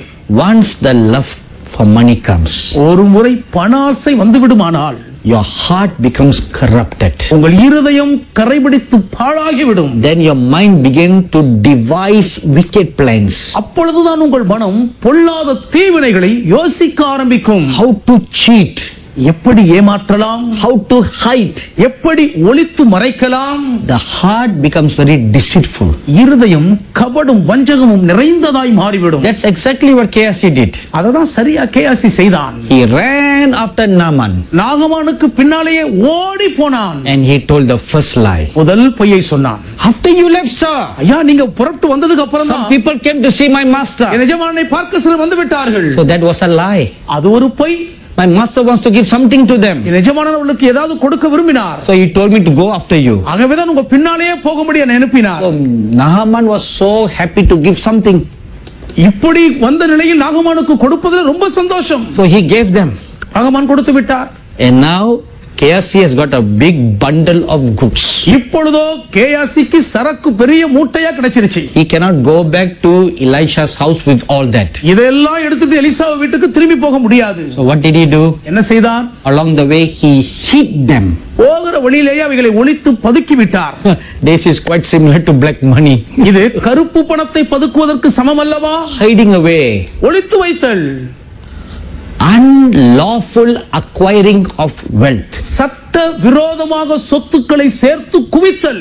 Now you cannot show that to your boss. இப்போ நீங்க இதை உங்கள் எஜமானிடத்தில் போய் காண்பிக்க You முடியாது. have to hide it away. ஆகவே இதை போகிற வழியிலேயே ஒளித்து பதுக்கி விட வேண்டும். So your heart becomes very, very deceitful. இருதயம் வஞ்சகம் நிறைந்ததாய் மாறிவிடுகிறது. And then he came to Elisha. பின்பு எலிசாவிடம் வந்தார். And Elisha asked him, Elisha பார்த்து கேட்கிறார், son, மகனே, where did you go? எங்கே போனாய்? Comes a third lie. மூன்றாவது பொய். He says, sir, I've been here all the while. ஐயா, இதுவரைக்கும் நான் இங்க தான் இருந்தேன். I never go anywhere. எங்கேயும் போகலையே. I was just waiting outside the door, waiting for you to come and ask for a cup of tea. நான் நீங்க எப்போ வெளியே வந்து ஒரு கப் டீ கேப்பீங்கன்னு வெளியே தான் காத்துட்டு இருந்தேன். So Elisha looked at him and he said, Elisha கேயாசை பார்த்து சொல்லுகிறார், my dear son, என் அன்பு மகனே, when you ran after that Naaman, நீ நாகமானுக்கு பின்னாலே ஓடினாயே, my spirit came with you there. அப்பொழுதே என் ஆவி உன்னோடு கூட வந்ததே. And I saw the evil things that you did. நீ செய்த எல்லா பொல்லாப்பையும் நான் பார்த்தேனே. Because you chose to lie. நீ பொய் சொல்ல தெரிந்து கொண்டபடியால். Because you chose to be covetous. நீ பொருளாசையை விரும்பினபடியால். The leprosy that left him, நாகமானை விட்டு போன குஷ்டரோகம், that curse will come upon you. அந்த சாபம் உன் தலையின் மேல் திரும்பும். Instantly he became a leper. உடனடியாக அவன் குஷ்டரோகியானான். My dearly beloved brothers and sisters, எனக்கு மிகவும் அன்புக்குரிய சகோதர சகோதரிகளே, in the past such things never took place. கடந்த காலங்களிலே இப்படிப்பட்ட காரியங்கள் ஒருபோதும் நடந்ததில்லை. The filthy became filthy. அசுத்தம் உள்ளவன் இன்னும் அசுத்தமானான். The righteous was righteous. நீதிமான் நீதிமானாகத்தான் The இருந்தான். unrighteous was unrighteous. அநீதி உள்ளவன் அநீதி உள்ளவனாகத்தான் இருந்தான். It seems that God wasn't punishing anybody. யாரையுமே தேவன் தண்டிக்கவில்லை என்பது போல் தான் தெரிந்தது. Evil and unrighteous people were championing. ஏன் பொல்லாதவர்களாய் இருந்த அநீதி உள்ளவர்கள் பெரும் அளவிலே லயித்து உயர்ந்து கொண்டிருந்தார்கள். They realized that God was not punishing them. தேவன் தங்களை தண்டிக்கவே இல்லை என்பதை கண்டார்கள். So they realized that they must be right. ஆகவே தாங்கள் தான் சரி என்பது போல் நினைத்துக் கொண்டார்கள். How to know whether you are right or wrong? நீங்க செய்தது சரியா தவறா என்பதை எப்படி அறிந்து கொள்ள முடியும்? Many people claim that they all are anointed. அநேகர் தாங்களை அபிஷேகம் பண்ணப்பட்டவர்கள் என்று தான் உரிமை கோருகிறார்கள். Many claim that they are moved by the Holy Spirit even to do some exposing of this or that. இதையும் அதையும் வெளிப்படுத்துவதற்காக தாங்கள் பரிசுத்த ஆவியினால் வழிநடத்தப்படுகிறோம் என்றுதான் பலர் இன்றைக்கு உரிமை சொல்லிக் கொள்கிறார்கள். So how can we tell the difference? இந்த வித்தியாசத்தை எப்படி கூறு போட்டு காட்ட முடியும்? The Lord Jesus Christ gave us one simple counsel. மிக எளிமையான ஒரு ஆலோசனையை கர்த்தர் இயேசு நமக்கு தந்திருக்கிறார். By their fruits. அவர்கள் கனிகளினாலே அவர்களை அறிவீர்கள். By their fruits. அவர்கள் கனிகளினாலே. What is the motive for your action? உங்களுடைய செயலுக்கான உள்நோக்கம் என்ன?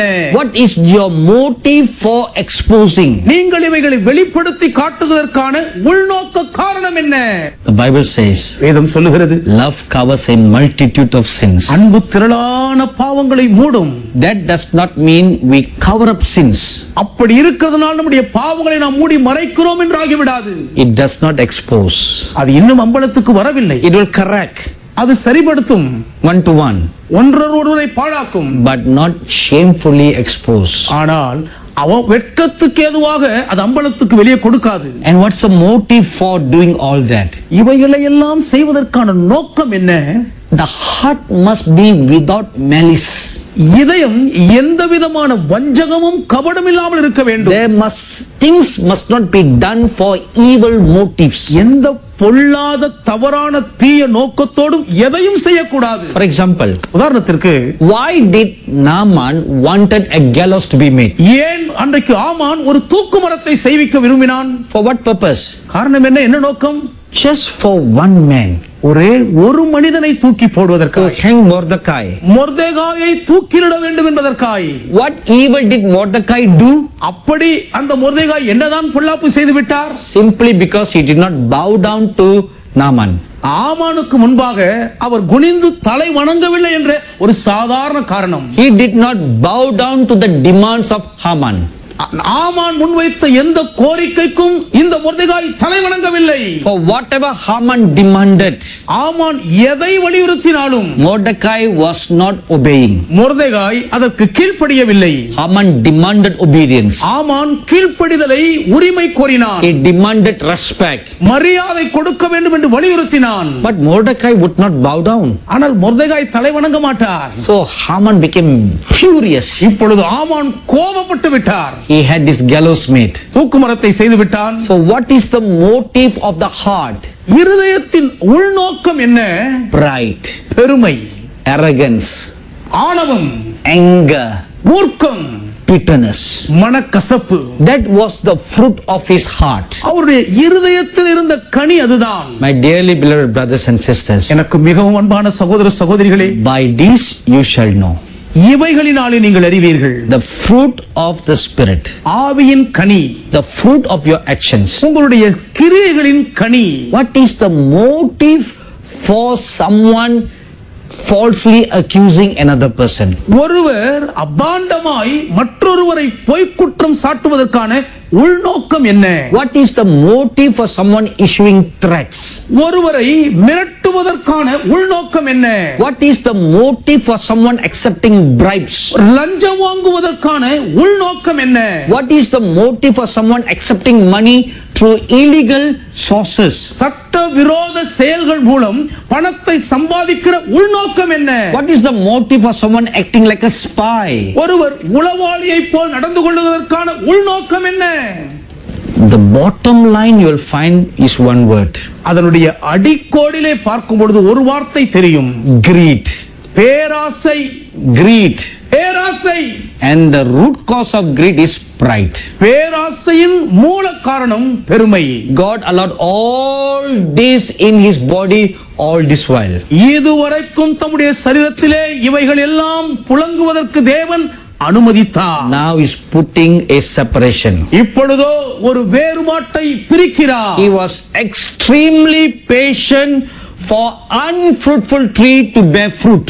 கனியற்ற மரங்கள் கனி கொடுக்க வேண்டும் என்று அவர் கால வரையின்றி பொறுமையாய் இருந்து விட்டார். In Luke chapter 13 verses 6 to 9 you read. லூக்கா 13ஆம் அதிகாரம் 6 முதல் 9 வரை வாசித்து பாருங்கள். How a tree he planted was unfruitful for 3 years. அவர் நாட்டின ஒரு மரம் எப்படி 3 வருஷம் கனி கொடுக்கவில்லை? It was unfruitful tree. அது கனியே கொடுக்காத He மரம். waited patiently for the tree to bear fruit. அந்த மரமும் கனி கொடுக்கும் என்று பொறுமையாய் அவர் காத்திருந்தார். And he waited patiently for the tares to transform into something good. கலைகள் எல்லாம் நன்மைக்கு ஏதுவான ஒன்றாய் மாறும் என்று அவர் பொறுமையாய் காத்து வந்து விட்டார். If you read Matthew chapter 13 மத்தேயு 13ஆம் அதிகாரத்தை படிப்பீர்களானால் verses 24 to 30 24 முதல் 30 வரை உள்ள வசனங்களிலே in the parable the Lord Jesus said, அந்த ஓமையிலே கர்த்தராகிய இயேசு சொல்லுகிறார், and the farmer went to sleep, விதைத்தவன் தூங்க போய் விட்டான், the enemy came in the night சத்துரு இரவில் வருகிறான், and sowed tares. களைகளை விதைத்து விட்டான்.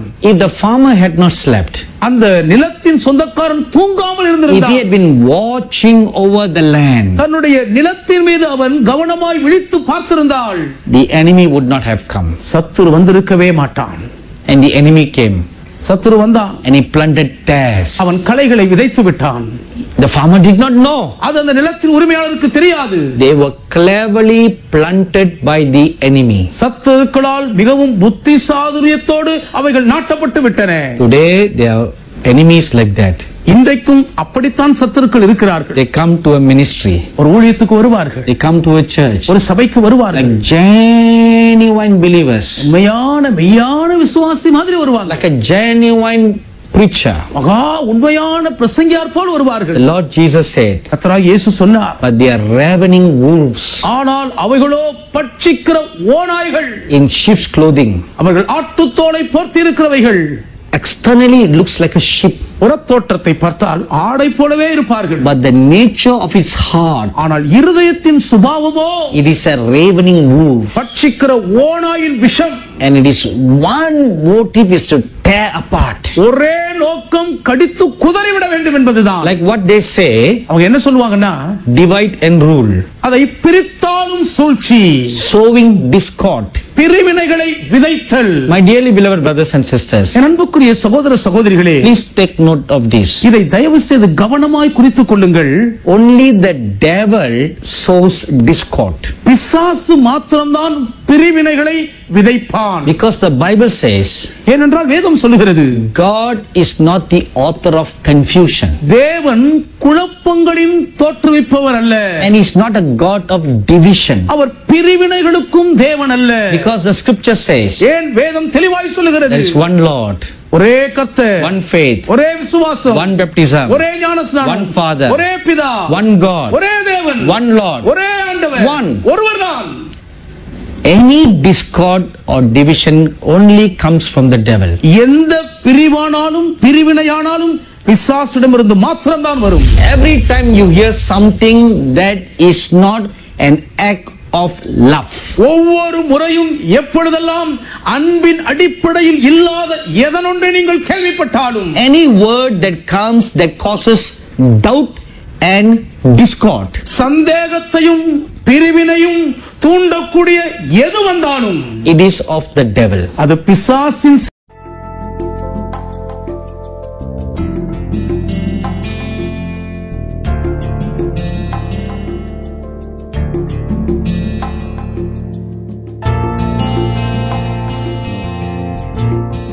He is not a God of division. அவர் பிரிவினைகளுக்கும் தேவன் அல்ல. Because the scripture says, ஏன் வேதம் தெளிவாய் சொல்லுகிறது, there is one Lord, ஒரே கர்த்தர், one faith, ஒரே விசுவாசம், one baptism, ஒரே ஞானஸ்நானம், one Father, ஒரே பிதா, one God, ஒரே தேவன், one Lord, ஒரே ஆண்டவர், one. ஒருவர்தான். Every time you hear something that is not an act of love, ஒவ்வொரு முறையும் எப்பொழுதெல்லாம் அன்பின் அடிப்படையில் இல்லாத எதனொன்றை நீங்கள் கேள்விப்பட்டாலும், any word that comes that causes doubt and discord, சந்தேகத்தையும் பிரிவினையும் தூண்டக்கூடிய எது வந்தாலும், it is of the devil. அது பிசாசின் சரக்கு. It doesn't matter which righteous minister or prophet may speak that. எவ்வளவு நீதியான பிரசங்கியாரோ தீர்க்கதரிசியோ அதை பேசினாலும் அது பற்றி கவலையே இல்லை. A word of murmuring, gossiping, discord that comes out of even a highly anointed prophet of God, மிகவும் அதிகமாய் அபிஷேகிக்கப்பட்ட ஒரு தீர்க்கதரிசியின் வாயிலிருந்தே இப்படிப்பட்ட முறுமுறுக்கிற அவதூறான பிரிவினையின் வார்த்தைகள் வெளிப்படுமானால், he is a product of the devil. அவர் பிசாசினால் உற்பத்தி செய்யப்பட்டவர். Let me give you one good example. ஒரு நல்ல உதாரணத்தை கொடுக்கிறேன். Look at the picture in the Garden of Eden. Eden தோட்டத்திலே அந்த காட்சியை கண்ணோக்கி பாருங்கள். The serpent came சர்ப்பம் வந்தது, and asked Eve a question. ஏவாளை பார்த்து ஒரு கேள்வி கேட்டது. Did God ask you not to eat anything? ஏதாவது விருட்சத்தின் கனியை நீங்கள் புசிக்க வேண்டாம் என்று தேவன் சொன்னதுண்டா? So Eve gave an answer. ஏவாள் பதில் கொடுத்தாள். Then the serpent said, பின்பு சர்ப்பம் சொல்லுகிறது, no. அப்படி இல்ல, அப்படி இல்ல. If you eat this delicious fruit, சுவையுள்ள இந்த கனியை நீ புசித்தால் you will not die. நீ சாக மாட்டாய். You will become wise like God. தேவனைப் போல நீ ஞானியாகி விடுவாய். See, God told them, பாருங்கள், தேவன் அவர்களுக்கு சொல்லியிருந்தார், the day that you eat this fruit, you will die. இந்த கனியை புசிக்கும் நாளிலே நீ சாகவே சாவாய். And here comes a serpent to say, இங்கே சொல்லும்படி சர்ப்பம் வருகிறது, you will not die. நீ சாவதில்லை. So the word of the serpent was contrary to the word of God. சர்ப்பத்தின் வார்த்தை தேவனுடைய வார்த்தைக்கு முற்றிலும் முரண்பட்டது. Here we have in the Holy Bible the word of truth. இங்கே பரிசுத்த வேதாகமத்தில் சத்திய வார்த்தைகள் நமக்கு இருக்கிறது. You have the word of the divine law of love. அன்பின் தெய்வீக பிரமாண வார்த்தைகள் இதில் பதிந்திருக்கின்றன. If any other word comes contrary to this, இதற்கு எதிரிடையான முரணாக எந்த வார்த்தை வந்தாலும், contrary to the divine law of love, தேவனுடைய தெய்வீக அன்பின் பிரமாணத்திற்கு எதிரிடையாக எது வந்தாலும், then it is from the devil. அது பிசாசிடமிருந்து தான் வருகிறது. Any word that brings division, பிரிவினைகளை உண்டு பண்ணும் எந்த வார்த்தையானாலும், any word that brings suspicion, சந்தேகத்தை தூண்டுகிற எந்த வார்த்தையும், any word that brings discord, பிரிவினைகளை வருவிக்கிற எந்த வார்த்தையானாலும், any word that comes and sows enmity, பகையையும் வெறுப்பையும் உள்ளுக்குள் தூவுகிற எந்த வார்த்தை வந்தாலும், it is from the devil. அது பிசாசிடம் இருந்துதான் வருகிறது. Because the Holy Bible tells us very clearly. ஏனென்றால் பரிசுத்த வேதம் நமக்கு தெளிவுற சொல்லுகிறது. In Philippians chapter 4. பிலிப்பியர் 4ஆம் அதிகாரத்திலே verses 6 to 8. 6 முதல் 8 வரையுள்ள வசனங்களிலே Whatever is lovely. எவைகள் அன்புள்ளவைகளோ. Whatever is good report. நற்கீர்த்தியுள்ளவைகள் எவைகளோ. Whatever is honest. உண்மையுள்ளவைகள் எவைகளோ. Whatever is truthful. சத்தியமுள்ளவைகள் எவைகளோ.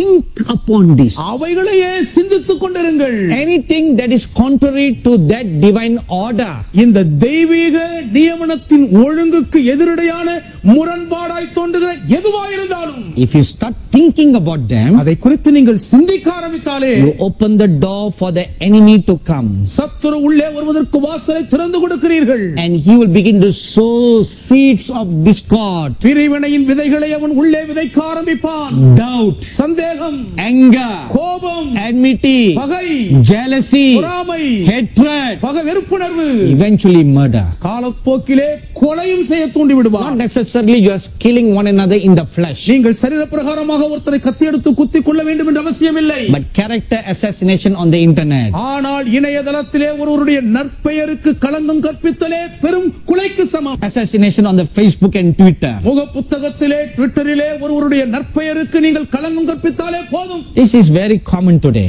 இந்த நாளிலே இது சகஜமாகி விட்டது. All those acts are not acts of love. இத்தனை செய்கைகளும் அன்பின் கிரியைகளே கிடையாது. It is from the accuser of the brethren. சகோதரரை குற்றம் சுமத்துகிறவனுடைய சரக்கது. Anyone who does all this இவைகளையெல்லாம் செய்கிறவர்கள் யாராயிருந்தாலும் are tools in the hands of the devil. அவர்கள் பிசாசின் கைப்பாவைகளாய் இருக்கிறார்கள். What he thinks he acts through you. அவன் எதை செய்ய நினைக்கிறானோ அதை உங்களை கொண்டு செய்து முடிக்கிறான். And what is that? அது என்ன? False accusations. பொய்யான குற்றச்சாட்டுதல்கள். Baseless lies. அடிப்படை ஆதாரமற்ற பொய்கள். Blatant lies. ஒன்றுமே இல்லாத சுத்த பொய்கள். My dearly beloved brothers and sisters, மிகவும் அன்புக்குரிய சகோதர சகோதரிகளே, all these were together in the church all this while. இதுவரைக்கும் இவைகளெல்லாம் சபையிலே ஒருமித்து ஒன்றாய்த்தான் இருந்து வந்தன. The wheat and the tares. கோதுமையும் கலையும். Now God has decreed a change to come. இப்பொழுதோ ஒரு மாற்றம் வரும் என்று தேவன் ஆணையாக தீர்மானித்து பிறப்பித்து விட்டார். He has been waiting very patiently for the prodigal children to return back. வீட்டை விட்டு ஓடி போன கெட்ட குமாரர்கள் திரும்ப வீட்டுக்கு வருவார்கள் என்று வழிமேல் விழி வைத்து பொறுமையாய் காத்திருந்து விட்டார். In Luke chapter 15, லூக்கா 15ஆம் அதிகாரத்திலே verses 11 to 32, 11 முதல் 32 வரையுள்ள வசனங்களிலே the Lord Jesus told the parable about the prodigal son. கெட்ட குமாரனை குறித்து கர்த்தர் இயேசு ஒரு உவமையை சொன்னார். So he waited patiently for the prodigal children to return back. ஓடி போன கெட்ட குமாரர்கள் வீட்டுக்கு திரும்பி வர வேண்டும் என்று பொறுமையோடு அவர் காத்திருந்தார். They are not coming back. அவர்களோ திரும்பி வருவதாக தெரியவில்லை. So he has decreed a change. ஆகவே ஒரு மாற்றத்துக்கு அவர் முடிவெடுத்து விட்டார். And God is also going to decree changes between true ministers and false evil ministers. உண்மையான ஊழியர்களுக்கும் பொல்லாத கள்ள வேலையாட்களுக்கும் இடையேயும் தேவன் ஒரு வித்தியாசத்தை பகுக்க போகிறார். God will show a difference between them. அவர்களுக்கு இடையே உள்ள வித்தியாசத்தை தேவன் துலங்க பண்ணுவார். Let me give you an example. ஒரு உதாரணத்தை சொல்லட்டும். If you read Exodus chapter 7, யாத்ராகமம் 7ஆம் அதிகாரத்தை படிப்பீர்களானால் verses 8 to 12, 8 முதல் 12 வரையில் Moses goes to Pharaoh's court. பார்வோனுக்கு முன்பாக மோசே போகிறார். And there was a challenge. அங்கே ஒரு சவால் முன்வைக்கப்பட்டது. So Moses threw down his rod. ஆகவே மோசே தன் கோலை கீழே போட்டார். It became a serpent. அது சர்ப்பமாக மாறியது. So Pharaoh was not indulted by that. பார்வோன் அதை கண்டு அசந்து விடவில்லை. And he called his magicians. மந்திரவாதிகளை அழைப்பித்தான். 3 of them came forward. 3 பேர் முன்பாக வந்தார்கள். And they threw down their rods. அவர்களும் தங்கள் கோல்களை கீழே போட்டார்கள். It also became serpents. அவைகளும் சர்ப்பங்களாயின. Moses was a true man of God. மோசே உண்மையான தேவ மனிதர். The magicians were false men of God. மந்திரவாதிகளோ பொய்யானவர்கள். But both of them worked a miracle. 2 பேருமே அற்புதம் செய்றாங்க. But God made a difference. ஒரு வித்தியாசத்தை உண்டு பண்ணினார். The rod of Moses, மோசேயின் கோல், which became a serpent, சர்ப்பமாய் மாறியது, swallowed the other 3 serpents. மற்ற 3 சர்ப்பங்களையும் விழுங்கி போட்டது. You know, I always used to wonder one thing. எப்பொழுதுமே ஒரு காரியத்தை நினைத்து நான் ஆச்சரியப்படுவது உண்டு. serpent can only swallow one serpent at a time. ஒரு சர்ப்பம் ஒரு நேரத்தில் ஒரு சர்ப்பத்தை தான் விழுங்க முடியும். So when Moses' serpent was swallowing one serpent, மோசேயின் சர்ப்பம் இப்பொழுது ஒரு சர்ப்பத்தை விழுங்கும் போது why the other two serpents did not run away? மற்ற இரண்டு சர்ப்பங்களும் தப்ப ஓடி போய் இருக்க வேண்டும் அல்லவா? They seem to be arrested. அவைகளோ அப்படியே கைது செய்யப்பட்டு நிற்க வைத்தது போல் நின்றது.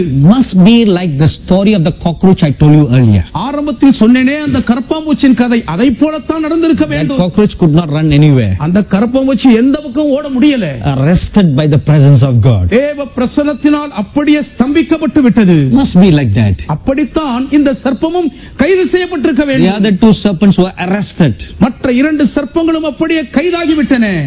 Waiting to be swallowed by Moses' serpent. மோசேயின் சர்ப்பத்தினால் விழுங்கப்படும்படி காத்திருந்தன.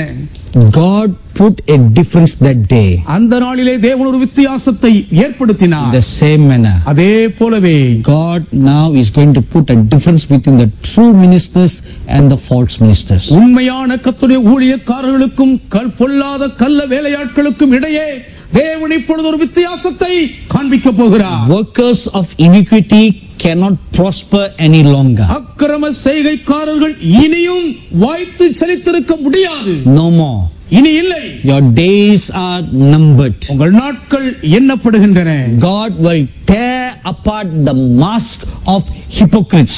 மாய்மாலமான உங்கள் முகமூடியை தேவன் கிழித்தெறிவார். My dearly beloved brothers and sisters, எனக்கு மிகவும் அன்புக்குரிய சகோதர சகோதரிகளே, here is the patience of the saints. இங்கே பரிசுத்தவான்களின் பொறுமை விளங்கும். You've been patient for so long for God's time to come. தேவனுடைய குறித்த வேளை வரும்படி நீங்கள் எவ்வளவோ காலம் பொறுமையாய் காத்திருந்தீர்கள். Now it has come. இப்பொழுது அது வந்துவிட்டது. And the counsel of the Lord to all those who are true. உண்மையாய் இருக்கிற அனைவருக்கும் வெளிப்படும் கர்த்தருடைய ஆலோசனை என்னவென்றால், He who is running fast must increase his speed. வேகமாய் ஓடிக்கொண்டிருக்கிற ஒவ்வொருவரும் தங்களுடைய வேகத்தை அதிகரிக்க வேண்டும். In John chapter 9 verse 4, யோவான் 9ஆம் அதிகாரத்திலே the Lord Jesus said, கர்த்தராகிய இயேசு சொன்னார், while it is still day, I must do the works of him who sent me. பகற்காலம் இருக்கும் பொழுதே நான் என்னை அனுப்பினவருடைய கிரியைகளை செய்து முடிக்க வேண்டும். Without taking any rest, the Lord labored to do his work.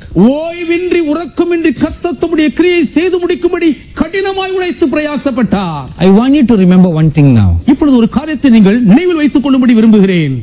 The action of the prophet Elijah. எலியா தீர்க்கதரிசியின் அந்த செய்கை, two things you can see in his life. அவருடைய வாழ்க்கையில நீங்கள் இரண்டு காரியங்களை பார்க்க முடியும். In 1 Kings chapter 18, 1 ராஜாக்கள் 18ஆம் அதிகாரத்திலே verses 41 to 46, 41 முதல் 46 வரையில், when he was in the center of God's will, தேவனுடைய சித்தத்தின் மையத்தில் அவர் மையம் கொண்டிருந்த போது, the Bible says he ran faster than the chariot of Ahab. ஆகாவின் ரதத்தின் வேகத்தை விட எலியா வேகமாய் ஓடினார் என்று வேதம் சொல்லுகிறது. The hand of the Lord was upon him. கர்த்தருடைய கரம் அவர் மேல் தங்கி இருந்தது. And he ran fast. வேகமாய் ஓடினார். The same prophet, அதே தீர்க்கதரிசிதான், when he was out of the will of God, தேவனுடைய சித்தத்தை விட்டு வெளியேறிய போது, 1 Kings chapter 19 verse 8 says, 1 ராஜாக்கள் 19ஆம் அதிகாரத்தின் 8ஆம் வசனம் சொல்லுகிறது, now he was walking for 40 days and 40 nights. இப்பொழுது 40 நாள் இரவும் பகலும் அவர் நடந்து போகிறார். The grace of God was still there. தேவ கிருபை இன்னும் இருக்கிறது. It was because of the grace of God, அந்த தேவ கிருபையினால் தான், that enabled him to walk for 40 days and 40 nights. 40 நாள் இரவும் பகலும் அவரை அது நடக்க வைத்தது. But was it in the perfect will of God? ஆனால் அவர் தேவனுடைய பரிபூர்ண சித்தத்தின் மையத்தில் தான் இருந்தாரா? What is the answer? பதில் என்ன? The answer is found in the question God asked him. தேவன் எலியாவிடத்தில் கேட்ட கேள்வியில் பதில் இருக்கிறது. God asked him, what are you doing here? எலியாவே, நீ இங்கே என்ன செய்து கொண்டிருக்கிறாய் என்று கர்த்தர் கேட்கிறார். He was hiding in a cave in Mount Horeb. ஓரே பர்வதத்தின் ஒரு குகை கெபியிலே அவர் ஒளிந்திருக்கிறார். From Mount Carmel he walked for 40 days and 40 nights. கர்மேல் பர்வதத்தில் இருந்து 40 நாள் இரவும் பகலும் நடக்கிறார். And he came to near Mount Sinai area. ஏறக்குறைய சீனாய் மலை பகுதிக்கு வந்து விட்டார். And God asked him, தேவன் அவரை பார்த்து கேட்கிறார், what are you doing here? இங்க என்ன செய்து கொண்டிருக்கிறாய்? You are not supposed to be here. நீ இங்க இருக்க கூடாதே. Out of the will of God. தேவ சித்தத்தை விட்டு வெளியே உள்ள வாழ்க்கை. So instead of running, he was walking. அதனால் தான் ஓடுவதற்கு பதிலாய் நடந்து கொண்டிருக்கிறார். My dearly beloved sons and daughters, எனக்கு மிகவும் பிரியமான மகன்மார்களே மகள்மார்களே, especially the youths, விசேஷமாய் வாலிபர்களே, you need to cut off all the things that are holding you down. உங்களை பின்னுக்கு கீழே இழுக்கக்கூடிய எல்லா கட்டுகளின் உறவுகளை நீங்கள் வெட்டி முறிக்க வேண்டும். No more compromising lives. இனி சமரச போக்கின் வாழ்க்கை வேண்டாம். No more lukewarm life. இனி வெதுவெதுப்பான ஜீவியத்திற்கு இடமில்லை. Right now you make a decision. இப்பொழுதே ஒரு தீர்மானம் எடுத்து விடுங்கள். Many of you may have a yoke around your neck. உங்களிலே அநேகருக்கு உங்கள் கழுத்தை சுற்றிலும் ஒரு நுகம் பூண்டப்பட்டு இருக்கலாம். A bondage of worldliness. உலகத்தின் ஒரு அடிமைத்தன கட்டு. A bondage of relationships. உறவுகளின் ஒரு நுக அடிமைத்தன நுகம். And that brings you, weighs you down. அதுதான் அதிக எடையாய் இருந்து உங்களை கீழே இழுக்கிறது. Instead of running forward with God, தேவனோடு இசைந்து முன்னே நீங்கள் வேகமாய் ஓடுவதற்கு பதிலாய் pulls you back. அது உங்களை பின்னுக்கு இழுக்கிறது. Even worldly desires, ஏன் உலக ஆசைகளும் கூட, worldly ambitions, உலக லட்சியங்கள், unrighteous ambitions, அநீதியான லட்சியங்கள், unrighteous pursuit of goals, அநீதி நிறைந்த லக்குகளை அடைய வேண்டும் என்ற வேட்கைகள், those are not ordained of God for your life. இவைகள் எல்லாம் உங்கள் வாழ்க்கை குறித்து தேவனால் நியமிக்கப்படவில்லை. It will cause you to walk and not run. அது உங்களை ஓடும்படி அல்ல, நடக்க வைத்து விடும். But yet because of God's grace, it will still help you. ஆனாலும் தேவ கிருபை நிமித்தம் அது உங்களுக்கு இன்னும் உத்தாசையா இருக்கலாம். Cut away all those things. அவைகளை எல்லாம் துண்டித்து அகற்றி விடுங்கள். Prepare yourselves. உங்களை ஆயத்தப்படுத்திக் கொள்ளுங்கள். Discipline yourselves to run. ஓடுவதற்கு ஏற்ற விதத்தில் உங்களை ஒழுங்குமுறைப்படுத்திக் கொள்ளுங்கள். 1 Corinthians chapter 9. 1 கொரிந்தியர் 9ஆம் அதிகாரம் verses 24 to 27. 24 முதல் 27 வரை உள்ள வசனங்கள். The apostle Paul says, அப்போஸ்தலனாகிய பவுலடியார் சொல்லுகிறார், I keep my body under, நான் என் சரீரத்தை அடக்கி ஒடுக்கி கீழ்ப்படுத்துகிறேன், so that I may run the race that is set before me. Turn back. திரும்பி விடுங்கள். And God will put a new cloak, a new mantle of his anointing upon your life. தேவன் இன்றைக்கு ஒரு புதிய அபிஷேகத்தின் சால்வையின் வஸ்திரத்தை உங்கள் வாழ்க்கையின் மேல் இன்று வைப்பார். And there are many young men who are waiting for the gifts of the Holy Spirit. பரிசுத்த ஆவியின் வரங்களை பெற்றுக்கொள்ள வேண்டும் என்று ஆவலோடு அநேக வாலிபர்கள் காத்திருக்கிறீர்கள். And you need to discipline yourselves, நீங்கள் உங்களையே ஒரு ஒழுக்க கட்டுப்பாட்டுக்குள் வரையறுக்க வேண்டும். so that today you may receive wonderful gifts. இந்த நாளில் நீங்கள் அநேக அற்புதமான வரங்களை பெற்றுக்கொள்ள முடியும். So prepare yourselves. உங்களை ஆயத்தப்படுத்திக் கொள்ளுங்கள். Discipline yourself to run. ஓடுவதற்கு ஏற்ற விதத்தில் உங்களை ஒழுக்க கட்டுப்பாட்டுக்குள் வரையறுங்கள். Therefore the Lord will cause no more any relationship between light and darkness. ஆகையால் இனிமேல் ஒளிக்கும் இருளுக்கும் இடையே தேவன் எந்த உறவையும் பரிபாலிக்க மாட்டார். If you read 2 Corinthians chapter 6 verse 4, 2 கொரிந்தியர் 6ஆம் அதிகாரத்தின் 4ஆம் வசனத்தை படித்தால் a question is asked. அங்கே ஒரு கேள்வி கேட்கப்படுகிறது. What relationship is there between light and darkness? ஒளிக்கும் இருளுக்கும் ஐக்கியம் ஏது? There is no relationship. எந்த உறவும் கிடையாது. Darkness is the absence of light. இருள் ஒளி இல்லாததின் விளைவுதான். Darkness does not exist. இருள் என்று ஒன்று கிடையவே கிடையாது. It appears because there is no light. அங்கே ஒளி இல்லை, அதனால் இருளாய் இருக்கிறது. Now therefore from this day onwards, ஆகையால் இந்த நாளில் இருந்து all true children of light, ஒளியின் உண்மையான பிள்ளைகள் அனைவரும், those who live in the light and walk in the light, ஒளியிலேயே வாழ்ந்து வெளிச்சத்திலே நடக்கிறவர்கள், God will cause their brightness to increase. உங்களுடைய பிரகாசம் அதிகரிக்கும்படி தேவன் அருள் புரிவார். New spiritual weapons and gifts of the Spirit will be given to you. உங்களுக்கு தான் ஆவிக்குரிய போராயுதங்களும் ஆவியின் வரங்களும் பகிர்ந்தளிக்கப்படும். You will stretch out wings like eagles to mount up and fly. கழுகை போல் நீங்கள் செட்டைகளை அடித்து உயர எழும்பி பரப்பீர்கள். Not only the young people but even little children. வாலிபர்கள் மாத்திரமல்ல சிறு பிள்ளைகளும் கூட இதற்குள் அடக்கம். Like little pairs of wings will be given to them to cause them to fly. உங்களுக்கு ஏற்ற சிறு சட்டைகள் நீங்களும் உயர்ந்து பறப்பதற்காய் உங்களுக்கு பொருத்தப்படும். Little children being prepared. சிறு பிள்ளைகள் இதற்காக ஆயத்தப்படுத்தப்பட்டிருக்கிறார்கள். Beautiful white dresses are given to them. அவர்களுக்கென்று ஆயத்தப்பட்ட பிரத்யேகமான வெண்வஸ்திரங்கள் கொடுக்கப்படுகின்றன. Little children meaning thoughtless. சிறு பிள்ளைகள் என்றால் குழந்தைகள், பாலகர்கள். 3 years old and below. 3 வயதுக்கு கீழ்ப்பட்டவர்கள். They are being prepared. இதற்கென்று அவர்கள் ஆயத்தப்படுத்தப்பட்டிருக்கிறார்கள். They are now being prepared. இப்பொழுது அவர்கள் ஆயத்தமாகி விட்டார்கள்.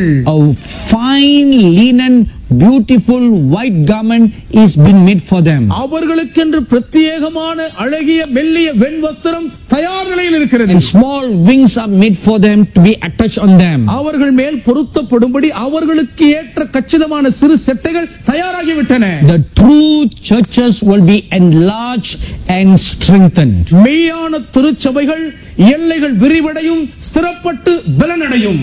God's remnant people are everywhere. தேவனுடைய மீந்திருக்கும் ஜனம் எல்லா இடங்களிலேயும் இருக்கிறார்கள். His remnant church is everywhere. அவருடைய மீந்திருக்கும் திருச்சபை எவ்விடமும் உண்டு. So that true churches will be strengthened and will be enlarged. உண்மையான தேவனுடைய திருச்சபைகள் பலப்படுத்தப்பட்டு எல்லைகள் விரிவடையும். Their angels will minister much to them and all their needs will be provided for them. தேவ தூதர்கள் அவர்களுக்காக அதிகமாய் பணிவிடை செய்வார்கள். அவர்கள் தேவைகள் அனைத்தும் அற்புதமாய் சந்திக்கப்படும். And this church's foundation must be strengthened. இந்த திருச்சபையின் அஸ்திவாரங்கள் வலுப்படுத்தப்பட வேண்டும். Some of them are very weak. அவைகள் பலவீனமாய் இருக்கின்றன. How weak are they?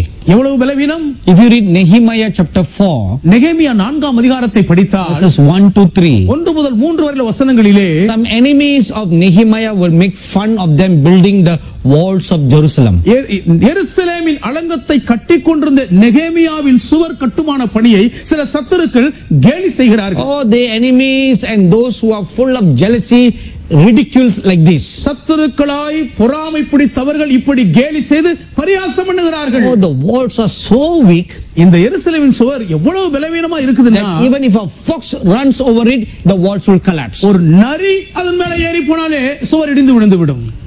Some of our churches foundations are very weak like that. நம்முடைய ஒரு சிலருடைய சபையின் அஸ்திவாரங்கள் அப்படித்தான் இருக்கின்றன. They must be strengthened. அவைகள் பலப்படுத்தப்பட வேண்டும். Angels bring scrolls and word from God about how to lay new foundation. புதிய அஸ்திவாரத்தை நீங்கள் எப்படி போட வேண்டும் என்பதை குறித்து கர்த்தருடைய வார்த்தைகள் அடங்கிய தோல் சுருள்களை தேவதூதர்கள் கொண்டு வரைவிடமாய் கொடுப்பது. So give yourselves more to prayer. ஆகவே அதிகமாய் ஜெபிக்க உங்களை ஒப்புக்கொடுங்கள். And then the counsel of the Lord will come to rebuild and strengthen. அப்பொழுது உங்களை கட்ட, மறுபடியும் கட்ட, உங்களை பலப்படுத்த கர்த்தருடைய ஆலோசனை உங்களை தேடி வரும். Churches must also strengthen the weak believers. பலவீனமான விசுவாசிகளின் திருச்சபைகள் பலப்படுத்த வேண்டும். Because they are like little holes in a building where rats and snakes can come through. ஏனென்றால் பாம்புகளும் எலிகளும் புகுந்து வரக்கூடிய ஒரு கட்டடத்தின் சிறு ஓட்டைகளைப் போல அவர்கள் இருக்கிறார்கள். When the believers are very weak, விசுவாசிகள் ரொம்ப பலவீனமா இருக்கும்போது they become targets of the devil. அவர்கள் பிசாசின் குறிக்கு லக்காகி விடுவார்கள். And also from evil brethren. கள்ள சகோதரர்களுக்கும் இரையாகி விடுவார்கள். So they must be strengthened. ஆகவேதான் அவர்களை பலப்படுத்தியே தீர வேண்டும். And the word of the Lord came. கர்த்தருடைய வார்த்தை வந்தது. Children will arise and shine. பிள்ளைகள் எழும்பி பிரகாசிப்பார்கள். That's what I just saw earlier. அதைத்தான் சற்று முன்பு நான் பார்த்தேன். The thoughtless will arise. ஆலகர்கள் குழந்தைகள் எழும்புவார்கள். Psalms 8:2. 8ஆம் சங்கீதம் 2ஆம் வசனம். And the anointing of Joel 2:28 will come upon them. யோவேல் 2:28 அபிஷேகம் அவர்கள் மீது இறங்கி வரும். So the churches must prepare to minister and train the thoughtless. ஆகவே 3 வயதுக்குட்பட்ட குழந்தை பாடகர்களை இப்படிப்பட்ட பயிற்சியிலே ஆளாக்குவதற்கு திருச்சபை தங்களை தயார் நிலையில் வைத்துக் கொள்ள வேண்டும். The hands of the youths must be strengthened. வாலிபர்களுடைய கரங்கள் பலப்படுத்தப்பட வேண்டும். According to what the word of God says. கர்த்தருடைய வார்த்தை என்ன சொல்லுகிறதோ அதன்படி. In Ephesians chapter 5 verse 15. எபேசியர் 5ஆம் அதிகாரம் 15ஆம் வசனத்திலே they must be taught to walk circumspectly, அவர்கள் ஞானமாய் நடப்பதற்கு போதிக்கப்பட வேண்டும். because the days are evil. ஏன் நாட்கள் பொல்லாதவைகளாய் இருக்கின்றன. We were not able to see the difference between good and evil. நன்மைக்கும் தீமைக்கும் இடையே உள்ள வித்தியாசத்தை நம்மால் இனம் காண They முடியவில்லை. all mixed together எல்லாம் ஒன்றா இரண்டர கலந்திருக்கின்றன. like wheat and the tares. கோதுமையும் களையும் போலவே. So they must be taught. ஆகவே போதிக்கப்பட வேண்டும். Their hands must be strengthened, வாலிபருடைய கைகள் பலனடைய வேண்டும். taught to walk how to walk circumspectly. எப்படி ஞானமாய் நடக்க வேண்டும் என்ற வழிவகைகளை போதிக்க வேண்டும். Watch over the nation of China. சீனா தேசத்தின் மீது உங்கள் கவனம் திரும்பட்டும். An evil will come upon the nation. அந்த தேசத்தின் மீது ஒரு தீமை வரும். It will be something related to sexual uncleanliness. அது பாலுறவின் அசுத்தத்தோடு சம்பந்தப்பட்ட ஒன்றாகும். Sexual molestation. அது பாலுறவின் ஒரு சீர்கேடு. That which has been done in the secret thus far will come out in the open. இதுவரை ரகசியமாய் மறைவிடங்களிலே செய்யப்பட்ட இந்த அசுத்தம் இப்பொழுது வெளியரங்கமாய் பொதுவாக அரங்கேறும். Angelic beings like cherubims and seraphims will now manifest themselves.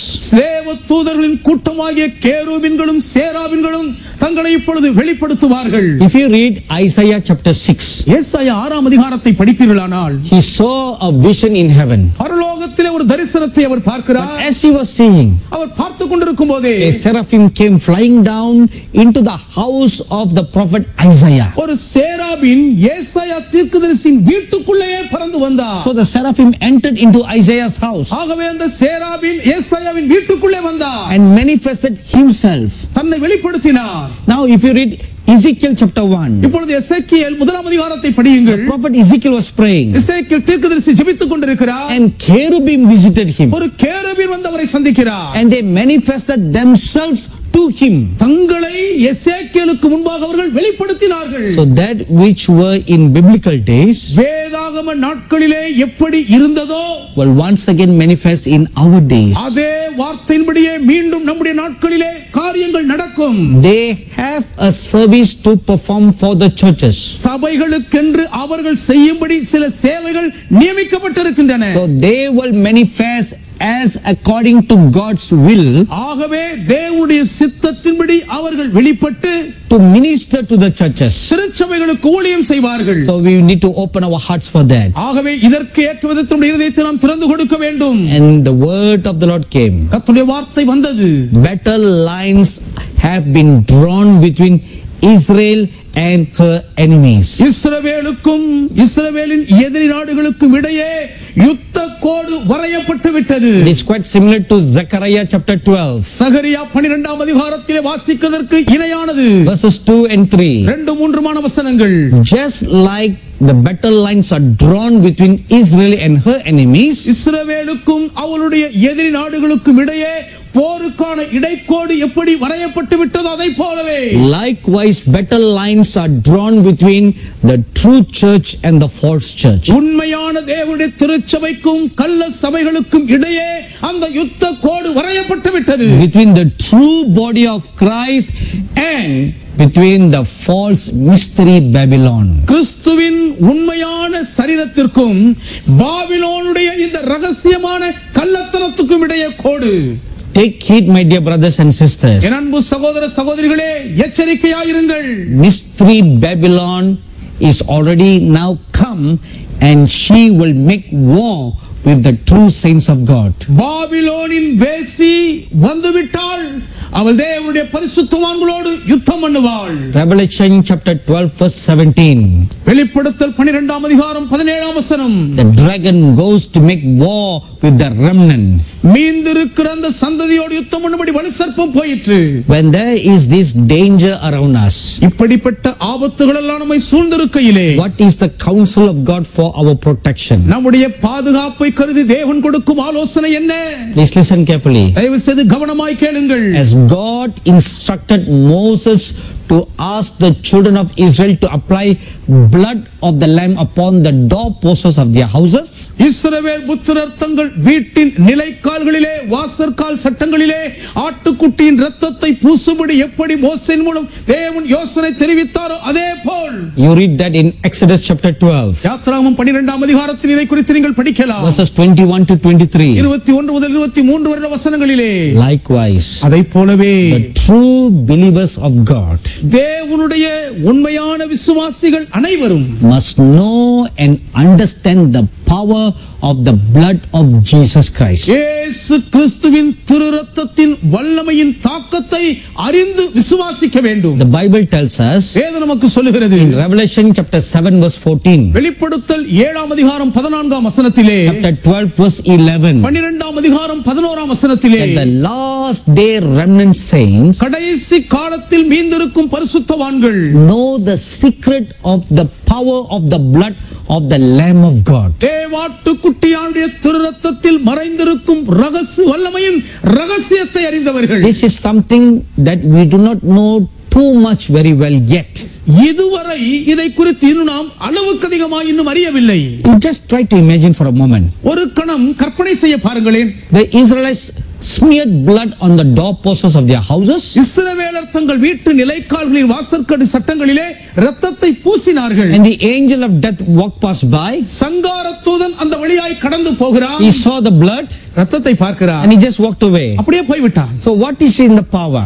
அந்தலே என்ன வல்லமை நீங்கள் பார்க்கிறீர்கள்? So there is something there. அங்கே ஏதோ ஒன்று இருக்கிறது. The same manner, அதை போலவே the blood of Jesus Christ not only saved us from sins, இயேசு கிறிஸ்துவின் திரு இரத்தம் பாவங்களில் இருந்து நம்மை ரட்சித்ததோடு மாத்திரமல்ல, but the blood of Jesus Christ has the power for overall protection. கர்த்தராகிய இயேசு கிறிஸ்துவின் இரத்தத்திலே நம்முடைய ஒட்டுமொத்த முழுமையான பாதுகாப்புக்கு வேண்டிய வல்லமை நிறைந்திருக்கிறது. You know, there is an ancient chorus like that. ஒரு பழங்கால பல்லவி இப்படி இருக்குது, உங்களுக்கு தெரியுமா? There is power, power, wonder working power in the blood of the Lamb. There is power, power, wonder working power in the precious blood of the Lamb.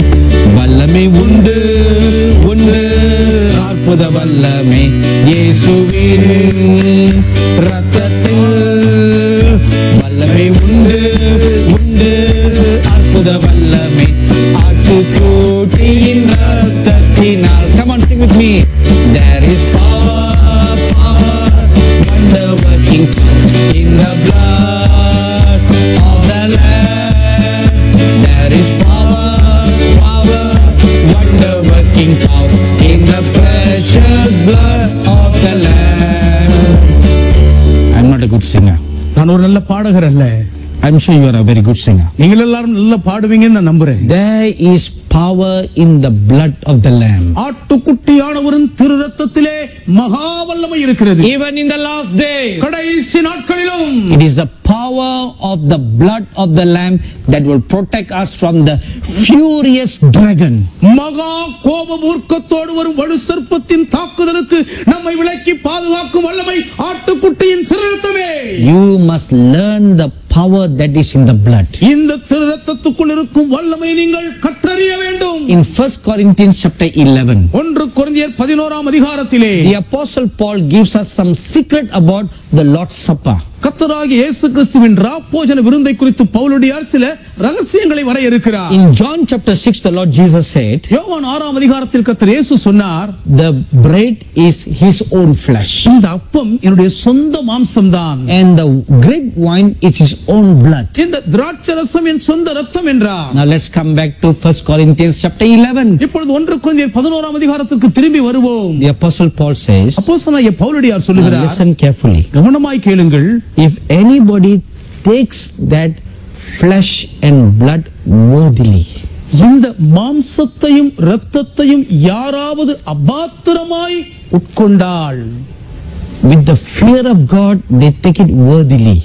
தேவனுக்கு பயப்படுகிற பயத்தோடு பாத்திரராய் அதிலே பங்கு பெற்றால் 3 things will happen. 3 காரியங்கள் நடக்கும். Number 1, முதலாவது, It will keep them from all sickness and disease. அது அவர்களை சகல நோய்களும் வியாதிகளும் வராதபடி விலக்கி காக்கும். Secondly, இரண்டாவதாக, they will never feel weak. ஒருபோதும் அவர்கள் பலவீனமாய் உணரவே மாட்டார்கள். Thirdly, மூன்றாவதாக, they will not die. அவர்கள் மரிக்க மாட்டார்கள். How do I know that? இது எப்படி எனக்கு தெரியும்? Because the scripture says, ஏனென்றால் வசனம் அப்படி சொல்லுகிறது. those who eat unworthily, அபாத்திரமாய் புசிக்கிறவர்கள், they die prematurely. அவர்கள் காலத்துக்கு முன்னே மரித்து போவார்கள். So the opposite is true. ஆகவே அதற்கு எதிர்ப்பதும் நிஜம்தானே. If you eat worthily, நீங்கள் பாத்திரராய் புசித்தால், then you are not going to die. நீங்கள் சாக போறதே இல்ல.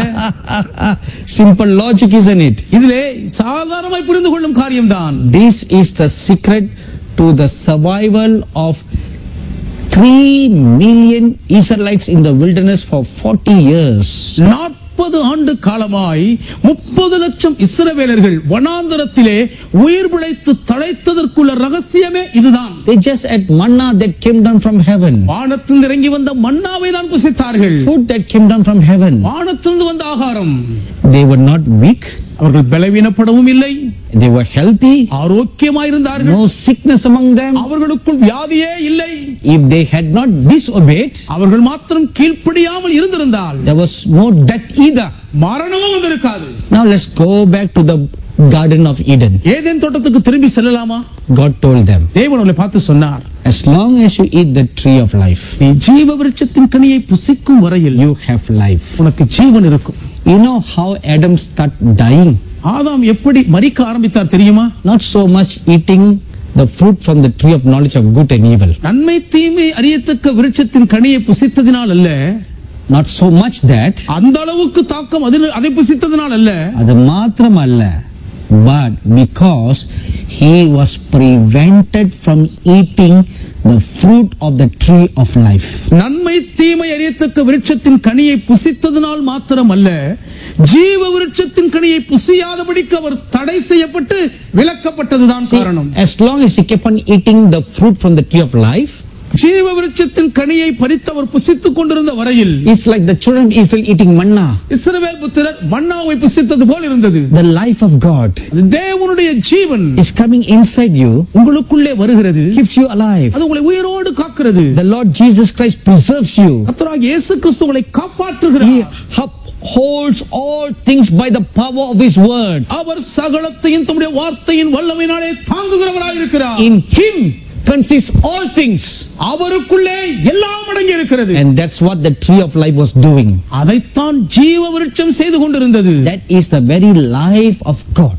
அது தேவனுடைய முழு ஜீவன்தான். That is the flesh of the Lord Jesus. அது கர்த்தராகிய இயேசு கிறிஸ்துவின் மாம்சம்தான். Just like he said, அவர் சொன்னது போலவே, this bread is my flesh. இந்த அப்பம் என் மாம்சம் என்றார். He who eats it இதனை புசிக்கிறவன் will not die. மரியாமலும் இருப்பான். That is the secret அதுதான் ரகசியம். found in Garden of Eden. Eden தோட்டத்தில் காணப்பட்டது. And today இன்று we have it in the form of the bread and the wine. இது அப்பம் திராட்சரச வடிவத்தில் கைகளில் நமக்கு கிடைக்கப்பட்டிருக்கிறது. If you eat it worthily, பாத்திரராய் புசித்தால், you are eating the flesh and drinking the blood of Christ. நீங்கள் கிறிஸ்துவின் சரீரத்தை புசித்து அவர் இரத்தத்தை பானம் பண்ணுகிறீர்கள். The very word of the Lord Jesus says that. கர்த்தராகிய இயேசு கிறிஸ்துவின் வாய்மொழியின் வார்த்தைகளே இதை கூறுகின்றன. The very flesh of the Lord Jesus. கர்த்தராகிய இயேசு கிறிஸ்துவின் அந்த சரீரம், The very blood of Jesus. இயேசு கிறிஸ்துவின் அதே திரு ரத்தம், It is own life. அவருடைய சொந்த ஜீவன். When you're taking his life, அவருடைய ஜீவனை நீங்கள் உட்கொள்ளும் போது, that life அந்த ஜீவன் is the tree of life. அதுதான் ஜீவ விருட்சமாகும். That tree of life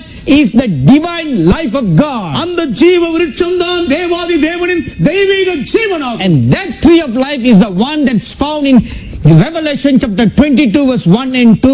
அந்த ஜீவ விருட்சம் தான் வெளிப்படுத்தல் 22 1-2 வசனங்களிலே காணப்படுகிறது. And it all boils down to this word of God. இது எல்லாமே இந்த தேவனுடைய வார்த்தைக்குள் உருண்டு திரளுகிறது. This is the tree of life. இதுவே ஜீவ விருட்சமாகும். Because the Lord Jesus said, ஏனென்றால் கர்த்தராகிய இயேசு சொன்னார், my word, என் வார்த்தைகள், yes, spirit and life. அவைகள் ஆவியாயும் ஜீவனாயும் இருக்கிறது. This is the tree of life. இதுவே ஜீவ விருட்சமாகும். This is his flesh. இதுவே அவருடைய மாம்சம். This is his blood. இதுவே அவருடைய திரு ரத்தம். When you meditate the word of God day and night, இரவும் பகலும் இந்த தேவனுடைய திருவசனத்தை நீங்கள் தியானிக்கும் போது you are sitting before him and dining with him. அவருக்கு முன்பாக உட்கார்ந்து அவரோடு கூட சேர்ந்து நீங்கள் போஜனம் பண்ணுகிறீர்கள். My dearly beloved brothers and N sisters, அன்புக்குரிய சகோதர சகோதரிகளே, open your heart from this moment on இச்சன பொழுது முதற்கொண்டு உங்கள் இதயத்தை திறந்து வைத்துக் கொள்ளுங்கள். and ask the Holy One of Israel to teach you the secret in the power of the blood of the Lamb. இஸ்ரவேலின் பரிசுத்தராய் இருக்கிறவர் தேவாட்டுக்குட்டியின் திரு ரத்தத்தில் இருக்கிற அந்த ரகசிய மறைவுகளை உங்களுக்கு கற்றுக் கொடுக்கும்படி கேளுங்கள். And as the dragon is coming down to make war with the true saints of God, உண்மையான தேவனுடைய பரிசுத்தவான்களோடு யுத்தம் பண்ணும்படி அந்த வலு சர்ப்பம் நெருங்கி வரும்போது God will give new weapons to the true believers. உண்மையான விசுவாசிகளுக்கு தேவன் புதிய போராயுதங்களை கொடுப்பார். This is quite similar to how the Israelites were armed to defend themselves during the days of Esther. எஸ்தரின் காலத்திலே இஸ்ரவேலர்கள் தங்களை தாங்களே பாதுகாத்துக் கொள்ளும்படி எப்படி ஆயுதம் தரிப்பித்துக் கொண்டார்களோ அதற்கு இணையாய் இருக்கும். A law was passed in Persia. பெர்சியாவிலே ஒரு சட்டம் இயற்றப்பட்டது. On a given day, all Jews to be killed. ஒரு குறிப்பிட்ட நாளில் யூதர்கள் அனைவரும் படுகொலை செய்யப்பட So வேண்டும். due to the intercession of Queen Esther, Esther ராஜாத்தினுடைய மன்றாட்டி நிமித்தம் the Bible says in Esther chapter 8 verse 11, Esther 8:11 வேதம் சொல்லுகிறது, the king decreed for all Jews to be armed with weapons to defend themselves. யூதர்கள் அனைவரும் தங்களை தாங்களே பாதுகாத்துக் கொள்ளும்படி ஆயுதம் தரித்துக் கொள்ள ராஜா ஒரு கட்டளை போடுகிறார். So in the same manner, அதே போலவே the dragon can come down with all fury, எல்லா விதமான மூர்க்க கோபவெறியோடு வலு சர்க்கம் பாயும் போது but God will give weapons to the true believers of God. உண்மையான தேவ விசுவாசிகள் கையிலோ தேவன் போராயுதங்களை கொடுப்பார். But the true believers must guard themselves against one thing. ஆனாலும் இந்த உண்மையான விசுவாசிகள் ஒரு காரியத்துக்கு எதிராக தங்களை பத்திரமாய் காத்துக்கொள்ள வேண்டும். You must guard yourselves against lies, நீங்கள் பொய்களுக்கு விரோதமாய் உங்களை காத்துக்கொள்ள வேண்டும். slander, எல்லா விதமான வாதுகளுக்கு விரோதமாய் murmuring and gossiping. முறுமுறுப்பு அவதூறான பேச்சுக்கு விலக வேண்டும். Those are the weapons of the enemies. இவைகள் எல்லாம் சத்துருவின் ஆயுதங்களாகும். Revelation chapter 12 verse 10 tells us, வெளிப்படுத்தல் 12:10 நமக்கு சொல்லுகிறது, the accuser of the brethren, சகோதரரை குற்றம் சாட்டுகிறவன் he uses all these to accuse, இந்த எல்லா காரியத்தையும் குற்றம் சாட்ட பயன்படுத்துகிறான். lies and slander, பொய்கள், வாதுக்கள், and murmuring and gossiping. முறுமுறுப்பு அவதூறான வாதுகளை பரவ செய்தல். Those are the weapons of the devil. இவைகள் எல்லாம் பொல்லாத பிசாசின் ஆயுதங்களாகும். But what are the believers' weapons? ஆனால் விசுவாசிகளின் போராயுதங்கள் எவைகள்?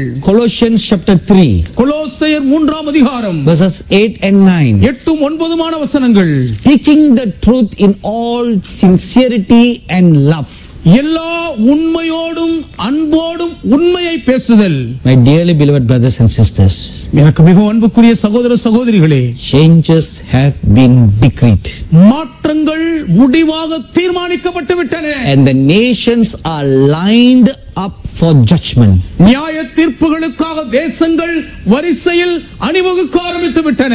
Beginning from the US, அமெரிக்க தேசத்தில் இருந்து ஆரம்பித்து many of them have been lined up, அநேக தேசங்கள் வரிசையில் கட்டப்பட்டு விட்டன. one after another. ஒன்றன் பின் ஒன்றாக. Among them, the first in the list is the US. அவர்களுக்குள்ளே பட்டியலில் முதலிடத்தில் நிற்பது அமெரிக்க தேசம். And the Lord will use the shepherd's rod to discipline them. அவர்களை ஒழுங்குபடுத்துவதற்கு மேய்ப்பனுடைய கோலை கர்த்தர் பயன்படுத்துவார். The oppressed nations will be set free. தேசத்தை ஒடுக்கப்பட்ட தேசங்கள் விடுதலை அடையும். And the Lord has a very special word for the nation of Singapore. Singapore தேசத்துக்கு தேவன் ஒரு விசேஷித்த வார்த்தையை கொடுக்கிறார். They just celebrated the 50th jubilee. இப்பொழுதுதான் 50வது பொன்விழாவை கொண்டாடினார்கள். So the word of the Lord for them is this. ஆகவே அவர்களுக்கு வரும் கர்த்தருடைய வார்த்தை இதுவே. God has a special call kept for them. இவர்களை குறித்து ஒரு விசேஷ தலைப்பை தேவன் வைத்திருக்கிறார். And it's going to flower and blossom upon them. அது அந்த தேசத்தின் மேல் பூத்து குலுங்கும். Just like the scripture says Israel shall be reborn in one day. ஒரே நாளில் இஸ்ரவேல் மறுபடியும் பிறக்கும் என்று தேவன் சொல்லியிருக்கிறது போலவே So shall a reawakening take place in the nation. அதே போல அந்த தேசத்தில் ஒரு மறுபடியும் விழிப்புணர்வு உண்டாகும். The nation will arm itself like a true warrior. அந்த தேசம் ஒரு உண்மையான போர் வீரனைப் போல் தன்னை மீண்டும் ஆயுதங்களால் தரிப்பித்துக் கொள்ளும். And will position herself to fulfill the purposes and call of God for her in that region. அந்த பகுதியிலே எதை செய்யும்படி தேவன் நிர்ணயித்திருக்கிறாரோ அந்த நோக்கத்தின் அழைப்பை நிறைவேற்ற தன்னை நிலைநிறுத்திக் கொள்வாள். The armies in heaven are ready to war with the enemy of God. தேவனுடைய சத்துருக்களுக்கு எதிராக போர் தொடுக்க பரலோகத்தின் சேனைகள் தயார் நிலையில் வந்து விட்டன. If you read Revelation chapter 12, வெளிப்படுத்தல் 12ஆம் அதிகாரத்தை படிப்பீர்களானால் verses 7 to 9, 7 முதல் 9 வரைக்கும் Michael and his angels மீகாவேலும் அவருடைய தூதர்களும் went to war with the devil and his angels. பிசாசோடும் அவருடைய தூதர்களோடும் போரிடும்படி போனார்கள். The army is ready பரலோக சேனை தயார் to war. யுத்தம் பண்ணுவதற்கு. My dearly beloved brothers and sisters, எனக்கு மிகவும் அன்புக்குரிய சகோதர சகோதரிகளே, changes have been decreed. மாற்றங்கள் முடிவாக தீர்மானிக்கப்பட்டு